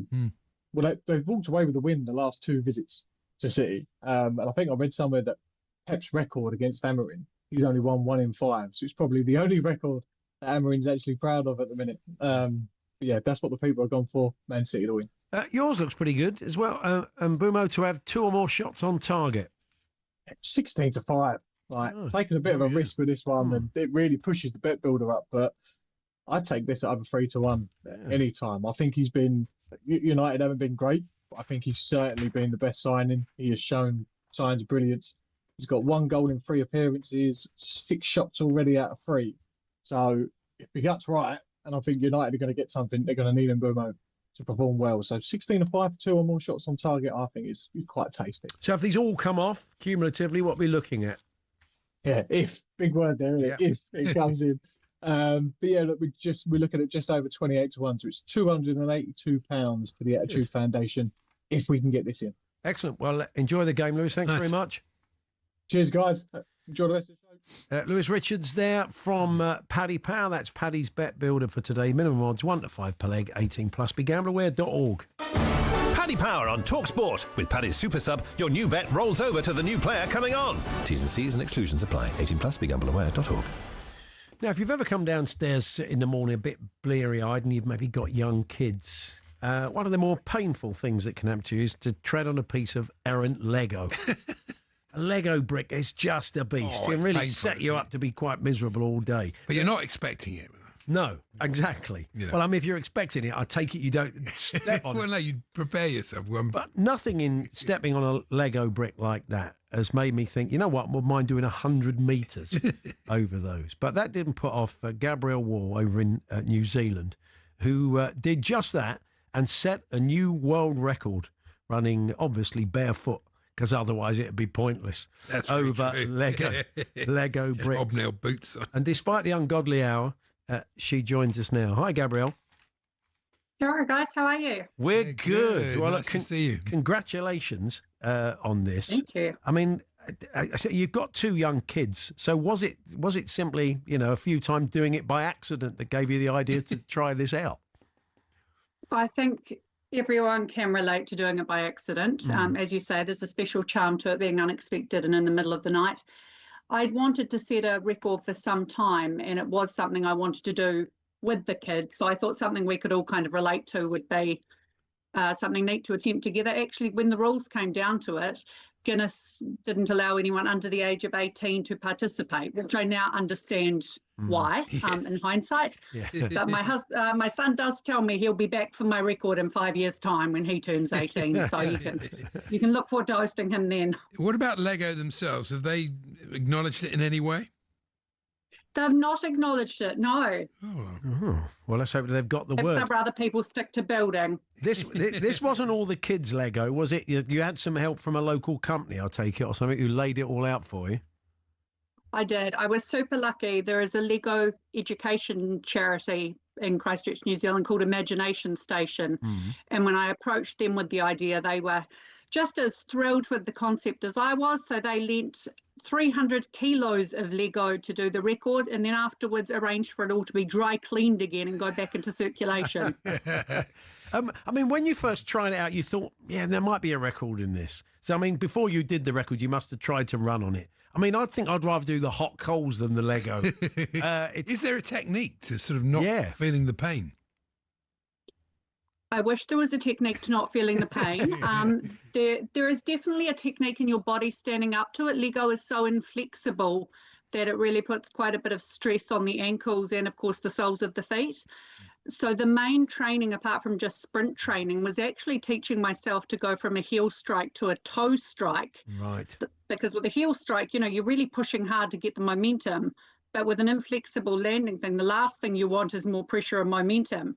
So it's basically like tiptoeing really, really fast. I'm looking at your technique. It looks like, did you sort of run? Are you part of a running club? Have you been a sprinter over the years?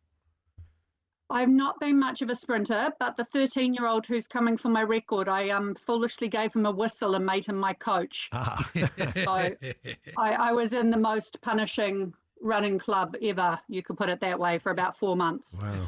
And is that how long you trained for it? 4 months? Wow. And so there was an existing record that you had to break with a time, is that right? There was not. This was quite strategic on my part. I had to first apply to get the record submitted as an official record before I could then attempt it. Right. Okay. So someone else could come for your record and try and beat your time of 24.75 seconds. They absolutely could, and if they did, I'd be super excited for them. But I think the barrier to entry is not so much the actual running, it's the access to a partner to supply you with all that Lego. Yeah, that's true. It's not that easy. And what was the You come and do a marathon at Legoland. Yeah, I suppose you can. Yeah. And what was the sort of inspiration for wanting to break a record from your point of view? I'd had a health scare in probably 2022, and it prompted me to revisit the bucket list and be a bit more purposeful about picking things and actually, setting the goal to tick them off properly. So that was one. Post-COVID, the expensive travel stuff was a wee bit more challenging. So I ran down my list and went, I know, I'll just go set a world record. It all seemed quite easy at the time I came up with it. It wasn't nearly as easy as I thought. No. Well, brilliant. Gabrielle, congratulations. And Thank you. Appreciate you joining us. Thanks very much. Thanks for having me. There we are. Gabrielle Wall, they're over in Christchurch in New Zealand. What time is it now? It must be about 2, 3 o'clock in the morning, I think. It's 11, 12 hours. But she's looking very glam for this time. It was very good of her to do that it's for us. lovely. But anyway, Well congratulations to her. Todd Macklin's going to join us from a look at the world of American sport. He's going to try and break the record using Meccano. Yeah, that would really that would really hurt. Phillies Karen. Since we last spoke to... Incredible. It sounds like something in the 2:30 of Wincampton, but it's not. This is someone who's become quite infamous. The story's taken a bit of a dark turn, really, from what Andy tells me today. But anyway, we'll explain everything that's gone on in the past week. It's a subject that we've talked about quite a lot. We talked about it quite recently with Todd Macklin. But anyway, all will be explained on that and some other big sports stories and not so big sports stories from the world of American sport with Todd in a few moments' time. We're with Tool Station, of course. Stay one step ahead, whatever the job. Next stop, Tool Station.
This is the talkSPORT Goal Show. It's the show for the fans that's done by the fans.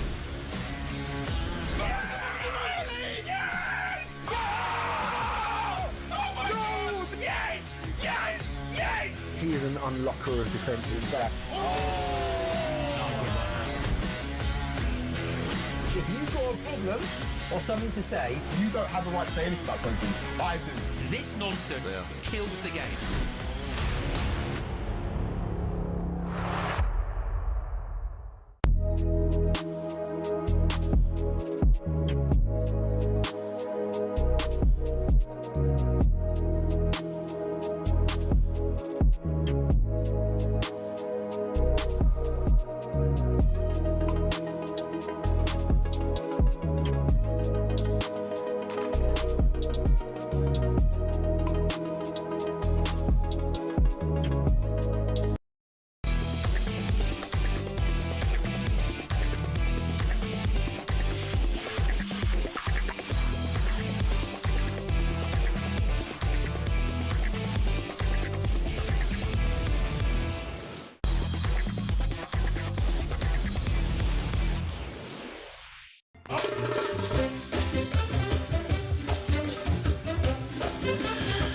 It's time to talk American sports, as always, at this time on a Friday with our man Todd Macklin. Good afternoon, Todd. Hi, boys. We had a game in the NFL overnight. We've been told by our NFL experts here that the Commanders aren't very good, and they lived down to the expectations. The Packers beat them, and we talked a lot about Micah Parsons. It was a late rally, but it was comfortable. Yeah, we talked a lot about Micah Parsons, their new big money signing, and it was a standout performance by him, apparently. Yeah, 2 straight standout performances by him and the Green Bay defense. They smoked Detroit in week 1. And, that's something that Green Bay couldn't do last year, was beat good teams. They lost all 6 of their games against the Eagles last year, against the Lions and the Vikings. And already they've beaten 2 what are perceived to be good teams. Green Bay off to a great start. They've got that game, Green Bay, in 2 weeks' time in Dallas, where Micah Parsons goes back to Dallas. So that game is going to be unreal.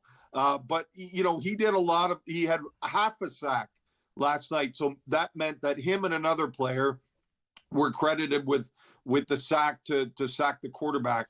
So they kind of split the sack. But he's done what we talked about a couple weeks ago. He's getting double teamed and triple teamed. And when that happens, it frees up other players on the defense to have some real opportunities. And their defense has been so good through.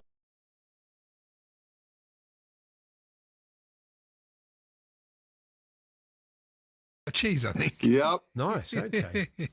Excellent. It doesn't take us anywhere, but I thought. No, it's nice. Now, we've often spoken in this slot about arguments in the crowd at baseball games over home run balls. They go into the crowd and there's this massive fight to try and get the ball. Sometimes there is, sometimes there isn't. Sometimes people catch them cleanly and everybody congratulates. Sometimes there's a bit of a skirmish. Well, sometimes an adult catches it and kindly gives it to a child. Gives it to a child. Somebody who's become quite infamous this week has become known as Phillies Karen. It was the Phillies played the Marlins, and last Friday, just a few hours after we spoke, Todd, and a dad claimed the ball. It was a Harrison Bader home run, and he gave it to his son, only for a woman with very short kind of grey hair and glasses to sort of steam up to the guy and say, "That's my ball." To be fair to her, though, the ball aimed at her, the dad came across to get the ball. It wasn't like it was the ball was near her and she grabbed it. It was kind of, it's in a crowd. I know it's not. I can see why it's not popular. He didn't push her out the way or anything. But anyway, a big argument ensued, and the dad in question thought, "Life's too short. Just give her the ball." But it was picked up by the cameras. And Harrison Bader, who hit the home run, found out what had happened, got the young lad after the game, spoke to him, gave him a signed bat, and got loads and loads of stuff for the little boy. So he went away happy. But there's been loads of memes of Phillies Karen, as she's now been known. People have been trying to track her down. Cheryl Richardson Wagner, some people think. I don't know if that's right. Well, no, she apparently, I don't know. No one knows who it is. There's lots of people saying, I'm not Philly's Karen, leave me alone. Even the dad has said, please stop trying to find this lady. She's suffered enough. I agree. So it's become a thing, Todd, as I believe they say.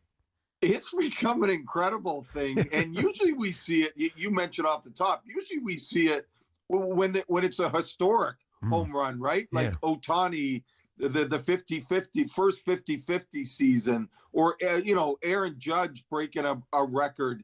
No offense to Harrison Bader, but he's just kind of a guy, and this was just kind of a home run. But it kind of shows the dad giving up the ball. Like, he just wanted her to go away. So he just kind of said, listen, I just gave her the ball so she'd basically go away. And all the good things that have happened. You mentioned Harrison Bader himself met the kid, get a ball. He got a prize pack. I read this week that some company has offered them tickets to the World Series, the father and the son. So it's pretty incredible. She gets her ball, so whatever that's worth. And now this guy and his kid have ended up with all the riches, if you will. So it does kind of show you, right? If you know, good things happen to good people, I guess. But the pylon is disproportionate. Yeah, absolutely it does seem to be. For her, absolutely it is. And you're right. Like, he's come out and just said, leave her alone. I'm just stunned in today's day and age that we haven't found her. Like, it's been a week. You know, true. You have the video. It just feels like we can find anyone in a matter of seconds. Yeah. I'm stunned. But, yeah, we just need to leave her alone. The good things have happened to the father and son. That's what we should be focused on. One trading card company have said if she'll sign the ball and write the word "I'm sorry" on it, they'll give her $5,000. Oh, ridiculous! So she could do quite well out of it. That's apparently. Well, we'll see. So this is a real and finally story on the news. It's a Persian cat called Pudge. He's become a college football star. Bowling Green in Ohio school there. George Colson, it's his cat. And he took the cat to college. It's basically an indoor cat. But there was a serious injury to one of the teammates in the college team. And he thought it would kind of cheer the guys up if he took the cat into the locker room. The cat seemed quite happy, just sort of sat there. Cat's head's a bit like an American football. It is, yes. And, so the cat's gone mad. One of the lads in the team is a bit of a TikTok sensation. He put the cat on TikTok, and the world's gone mad. They won their game last week, and there was the cat. Now apparently wearing a Bowling Green shirt, celebrating. Somebody suggested they put the cat on the cover of the EA Sports college football game. The world's got tickets to the Super Bowl. The world's gone mad, Todd. But you know what, Paul? At least in a good way. Yeah. I mean, the world has gone mad, as we just finished talking about with the woman and the ball. Yeah. It's nice. Listen, people love animals. That's a good thing. People love cats. That's a great thing, right? That's a good thing. Yeah, let's just enjoy it, right? Well, I think the animal rights charity are a bit worried about the cat sort of being sort of front and getting a bit scared by all the celebrations, but it seemed pretty happy. Anyway, this was fairly nuts. This has gone viral. There was a giant flag. The Jet Steelers game, there was a giant flag, which is more or less a US flag, more or less the size of the pitch. Yeah. And it obviously takes a lot of men and women to sort of wave it and hold it up. But as the national anthem got underway, we're showing you some footage if you're watching on Connect TV or YouTube at the moment. As it got underway, somebody who was waving the flag had got kind of stuck and didn't know what to do, couldn't get under it, so climbed over it. So everybody's standing there doing the old, oh, say, can you see? And this bloke sort of clambering over the top of the flag. Surprised there hasn't been a pile-on about him disrespecting the flag. I mean, it wasn't really his fault, but again, nobody's tracked him down. Maybe people are just being a bit kinder to these people who go viral, Todd. Yeah, it feels like you feel sorry for this guy as you see him crawl, because must be frightening, right? Yeah. You're forget the TV audience of millions, but the stadium is 80,000 people. You're just like, you're just so embarrassed. You're like, I just need to find a way to get out of here. That's fantastic. Todd, thank you. We will catch up with you next week. See you, boys. There we are. There's Todd Matkin there, a man on some of the weird and wonderful American sports stories today. So we're going to hear from some of the gaffers before we hand over to Andy Goldstein. There's Jason Cundy with him today on Drive. And we'll have the clips of the week. Just to let you know, as we've been talking American sport, what about a bit of British baseball? Fans of British baseball will be able to watch live coverage of the 2025 British Baseball Federation Finals on talkSPORT's YouTube channel. Game 1 in a best-of-3 series starting live at 3 p.m. this Saturday. Coverage of Game 2 from 11 a.m. on Sunday. The broadcast will include pre-match interviews, live commentary and in-game special guests. You can find the game on talkSPORT's YouTube channel. And don't forget, for all the latest American sports news, head over to talksport.com. Clips of the week coming up very shortly after the news headlines.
Corinthian Casuals are a team in the Combined Counties League Premier Division South. Despite that, they're one of the most important clubs in world football. Here's why. The club was formed in 1939 as the result of a merger between Corinthians FC and Casuals FC. Now, Corinthians FC were founded in the late 1800s when the FA's top brass were absolutely sick of getting pumped by Scotland every time they played them. As a result, Nicholas Lane Jackson set up an amateur side which would bring in the best players who could all play for the national side. And it worked. It wasn't long before England were dominating the international fixtures they played, and it was largely down to Corinthians. In fact, in 1894 and 1895, they played consecutive games where Corinthians provided the entire England 11. But the thing is, the players refused to play professional football. They didn't believe in it. They wanted to spread the values of sportsmanship, competition, and played for the love of the game. It also helped most of the players were Oxbridge graduates who didn't need the money, but instead of entering league and cup competitions, they played exhibition football and toured the world, bringing the beautiful game with them. Think of it like the Harlem Globetrotters of football, and it was this which spread the game throughout the world and made it so popular. Most famously, in 1910, they travelled to Brazil, and the locals in Sao Paulo were so impressed they started their own team under the same name. Yes, the same Corinthians who won the FIFA Club World Cup in 2021, one of the biggest clubs in Brazil.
Clips of the week on talkSPORT with Toolstation. Our friendly colleagues are right behind you at over 580 stations. Next stop, Toolstation.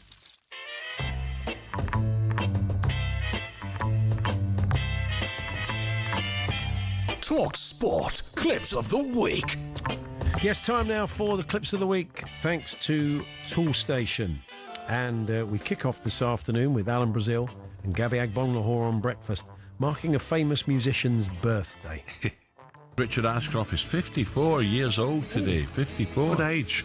Can you remember what band he was the front man of? I cannot, Alan. Oh, Gabby. Can you help me out, mate? Gabby. I know. It is, it rhymes with tennis, your first shot. First shot? Serve? Yeah. Quirv? Yeah, the Quirv. We're always Quirv, big fans of the Quirv. What a band they were. Tremendous. Yes, and it's been a monumental week for our Forest supporting newsreader Max Scott, who's only had one name on his mind, so we'll forgive him this one. Former Commons leader Lucy Powell has entered the race to replace Big Angela Rayner as Labour deputy leader. We are. Big Angela Rayner. We can see how it happened. He's had it on his mind. You can't blame him. I think he did it deliberately. I think he probably did. We'll ask him. Also bringing us news of that managerial change at the City Ground was Hugo Chambray. After being officially unveiled as the new Forest manager this afternoon, Ange Postecoglou definitely doesn't have a chip on his shoulder. If I do something wrong and I hand myself in at the police station, that will be deemed to be mitigation. Ange, he sounds remarkably like football finance expert Kieran Maguire. He does, really. To be honest, after coming 17th, I was thinking of reporting Ange to the police. This is Paul Ross and Kane Reeves on the overnight show Extra Time, talking South American football and making a surprise announcement. The problem with Brazil, though, is that they kind of haven't really got flowing under Ancelotti, and he's not that flair manager, is he, that they're normally used to in Brazil. And he's back this morning with Andy McCoy from 6 on The Breakfast Show. Blimey. He's spreading it thin. And what the time difference is in Rio, but good old Ancelotti. He'd be good on camera, wouldn't he, with the I'm old glad he's not a flair manager. Only won the Champions League with Real Madrid 5 times running. But don't worry about Tedious old Ancelotti and his terrible football. It's me, isn't it? Yeah. It's Andy Goldstein now having a robust debate with a Drive listener. How many games has Jordan Pickford missed for England due to injury? How many goals has Jordan Pickford scored for England? No, but how many goals has he saved, Andy? I know you're None. not Jordan He's not a goalkeeper. Pickford's I think last time I looked, I mean, he is pretty good with his feet, but I think that was the Henderson Pickford situation. The Henderson Pickford confusion. What a band they were. I like that. I supported the Quirv at one point. Yeah. Here's NFL star Efe Abada on our show earlier this week as we discuss the evergreen Steelers quarterback, Aaron Rodgers. But he's clearly still got it, Effie, hasn't he? Yeah, he does. You know, he's a knowledge of wealth. Yeah, a knowledge of wealth. Surely that's money-saving expert Martin Lewis. He's got a knowledge of wealth, Yes, isn't he? yeah. That's very... You can see what happened there. Yeah, well, this show's doing well for supplying clips this week. It is. It certainly is staying with our show. This is Andy Jacobs. Whatever happened to him? Hopeless. Not realising the red studio light was still on, meaning we were on air. In a few moments' time, we're here as always with our good friends at Tool Station. Next stop, Tool Station. Yeah. Was that your Wookiee impression? Yeah, What was it it? was, yeah. Oh, you were yawning, weren't you? Yeah, yeah. Great, isn't it? Do you want to hear it again? Jaffa cake, anyone? Yeah, it was a bit Jaffa Cake, Anyway. anyone, wasn't it? Yeah. Actor Paul Ross on Extra Time now, and we think we've worked out his thought process around this slip. Yeah. The big story, though, has got to be in Serbia, England 5, Serbia 0. And immediately after the game, of course, our very own Faye Lancaster spoke to, guess who? Thomas Tuchel. Faye Lancaster. And we're thinking, it's Faye Carruthers, of course, our England correspondent. And all we were thinking, he's a bit old school, Paul, and he would have been thinking, Carruthers is the kind of name Typical that would have been an old RAF pilot. Carruthers, good luck. Here's another mission this evening. You may not come back. I'll be okay. Good luck, Carruthers. In the RAF Lancaster. In his Lancaster. Yeah, I think that was his thought process. This is Jim White in promo mode. Now then, the latest episode of the brand new refurbished talkSPORT daily podcast is available now. I love podcasts. I love a podcast. It's all about Bod. Remember Bod, the little character cartoon? Farmer Barley Mow, PC Copper. I'm sure there is a They've only made 13 episodes. Someone's got to make a podcast about that. And what's next? Big Alan's back now, talking heavyweight boxing, we think. See, the one thing you got to be careful with Tyson is here. You know, people say Tyson's a spent force, but who is beating Tyson? Think about it. You know, Isak is a freak. Yeah. He's a freak. Wow. He's been spreading himself thin, signing for Liverpool and fighting Tyson Fury. I said to you, Alexander Isak, Alexander Usyk. Yeah, you can look again. Once again, you can kind of see how it's happened. Now, this is Paul and Kane again on overnight, and Kane is really a very keen student of English international football. Oh, he is, yeah. Well, he certainly didn't mince his words, did he, Sir Ralph Ramsey? We are celebrating Sir Ralph. Sir Alf. What am I saying? Ralph. It's Alf Ramsey, not Ralph Amsey. Oh, yes. Sir Ralph Amsey. And we all remember Mobby Bohr. Mobby Bohr was fantastic, wasn't he? Borden Ganks, of course. They go through some of the players. Who can forget Wenneth Colstonholm's commentary? F. Just's third goal. It was fantastic. Parting meters, which is almost parking meters, isn't it? It was some of the other players. I don't know, Kane was also a big fan of Ballon All. He loved Ballon All in midfield, and Sobby Niles, he was a big fan of Sobby's, of course. Oh yeah, well he did cry at the end. What a team it was. It was. Anyway, what's next, Andy? Well, we're staying with England. This is commentator Stuart Pearce reflecting on the Serbia win. The bonus for me was it freed Declan to go and play further up the pitch, where I think we can get more out of him, more buck for our money. Yeah, more buck for our money. Stuart's got a great knowledge of wealth. I think he has got huge knowledge of wealth. Yeah. And finally, Andy, it's Jeff Stelling winding up his chat on breakfast with the older manager, Mickey Mellon. Hey, Mickey, look, good luck, mate. We want you to make a success of the stepper from the National League to the Football League and doing okay at the moment. Yeah, hey, Mickey. And we thought, yeah, that does kind of remind us of something. Of course it does.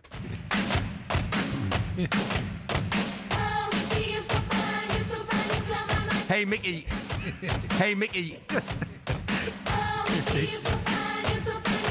Hey, Mickey. Hey, Mickey. There we are. You get the idea with that? You do. Hey, Mickey. Yeah, still going, Hey, Jeff. Mickey. Still going. From one more. Yeah, go on. Hey, Mickey. There we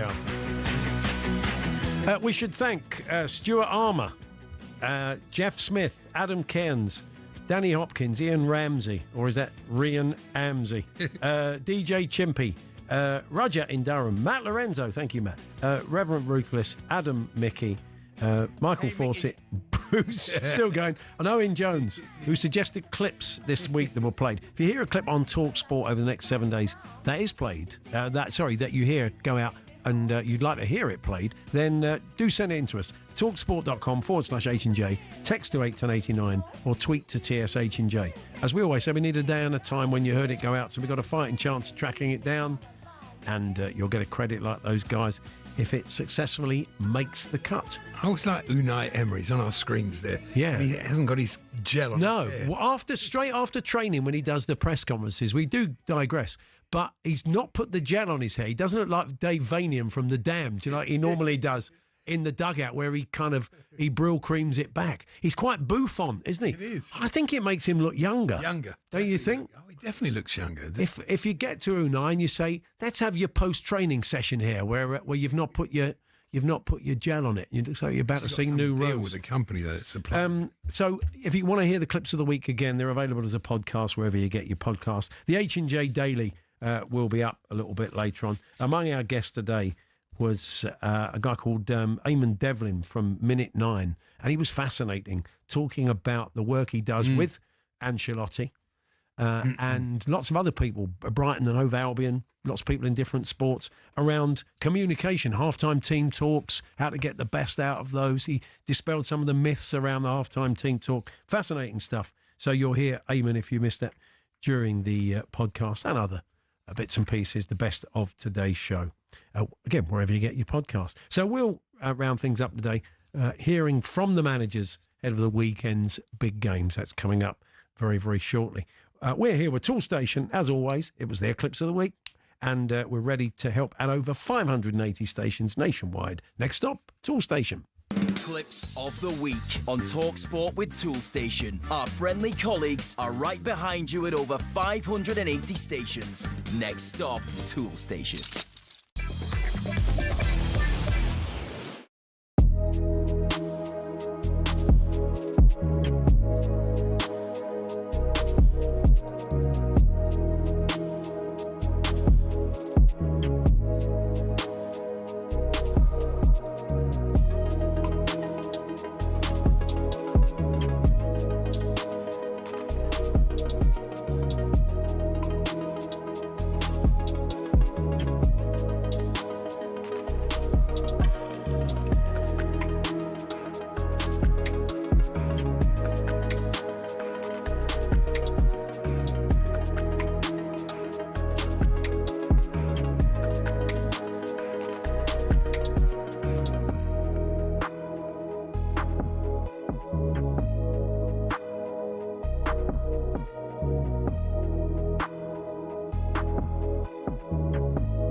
unlocker of defensive gap. If you've got a problem or something to say, You don't have the right to say anything about something. I do. This nonsense kills the game.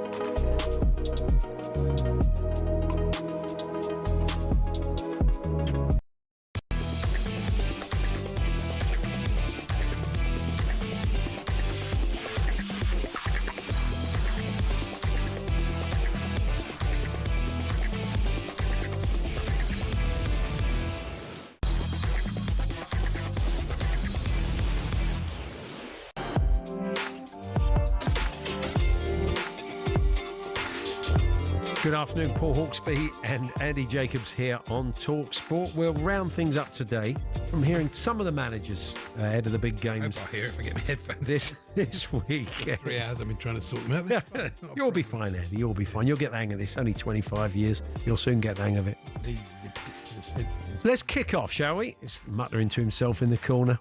Let's hear from the Crystal Palace manager, Oliver Glasner, who praised Mark Gay for his attitude during the transfer saga with Liverpool. He signed a contract for Crystal Palace many years ago. Nobody forced him to sign this contract, and then it was clear also for him that he sticks to his contract, and that was again credit to Mark, and that he never striked, he never threatened to do this, because he's a very honest person, and that's why I never worried about this situation, and yes, but sometimes my children, they would like to have something, and then you have to say sorry, this time not, and they're disappointed, but the next day it's gone. That's it. Well, he's got obviously very well-behaved kids who never bring it up again. It's a bit rich when managers talk about contracts. I don't know Oliver Glasner, but I suspect that if Real Madrid came in for him, he might consider the job. Yeah, it's true. I mean, it's always struck you, Gay, as a good pro who won't kick off in these circumstances. So I'm sure we'll see as the season unfolds, and look, he's going to get his move. He's already said he's not signed a new deal, whether that's in January if they want to get some money for him, nothing like what they would have got now, of course, or in the summer when he's a free agent. So that's Palace, of course, who take on Sunderland this weekend. So let's talk Arsenal now. The Moose went along to, I wonder how long it is before he gets together once again with Ange in a press conference. They're old pals, aren't they? Oh, yeah, that's true. But he spoke to Mikel Arteta and asked what a question. And asked him if he's happy with Big Ange's return to the Premier League. Ange back in football? Very good, I think. As a character, as a person, what he transmits, what he brings to football is a joy towards the team. That I always enjoyed it and learned from it. So, yeah, very welcome to having him back. Yeah, that's because he didn't beat him. What he learnt was that Ange didn't beat him in any of the games against Arsenal. That's why he's glad to see him back. Of course. Let's be honest. They all do that. The Moose and Mikel Arteta continued their conversation and had this little exchange. So tell me about your DNA. Your Arsenal's team DNA. We can go do a blood test and then you can see my DNA.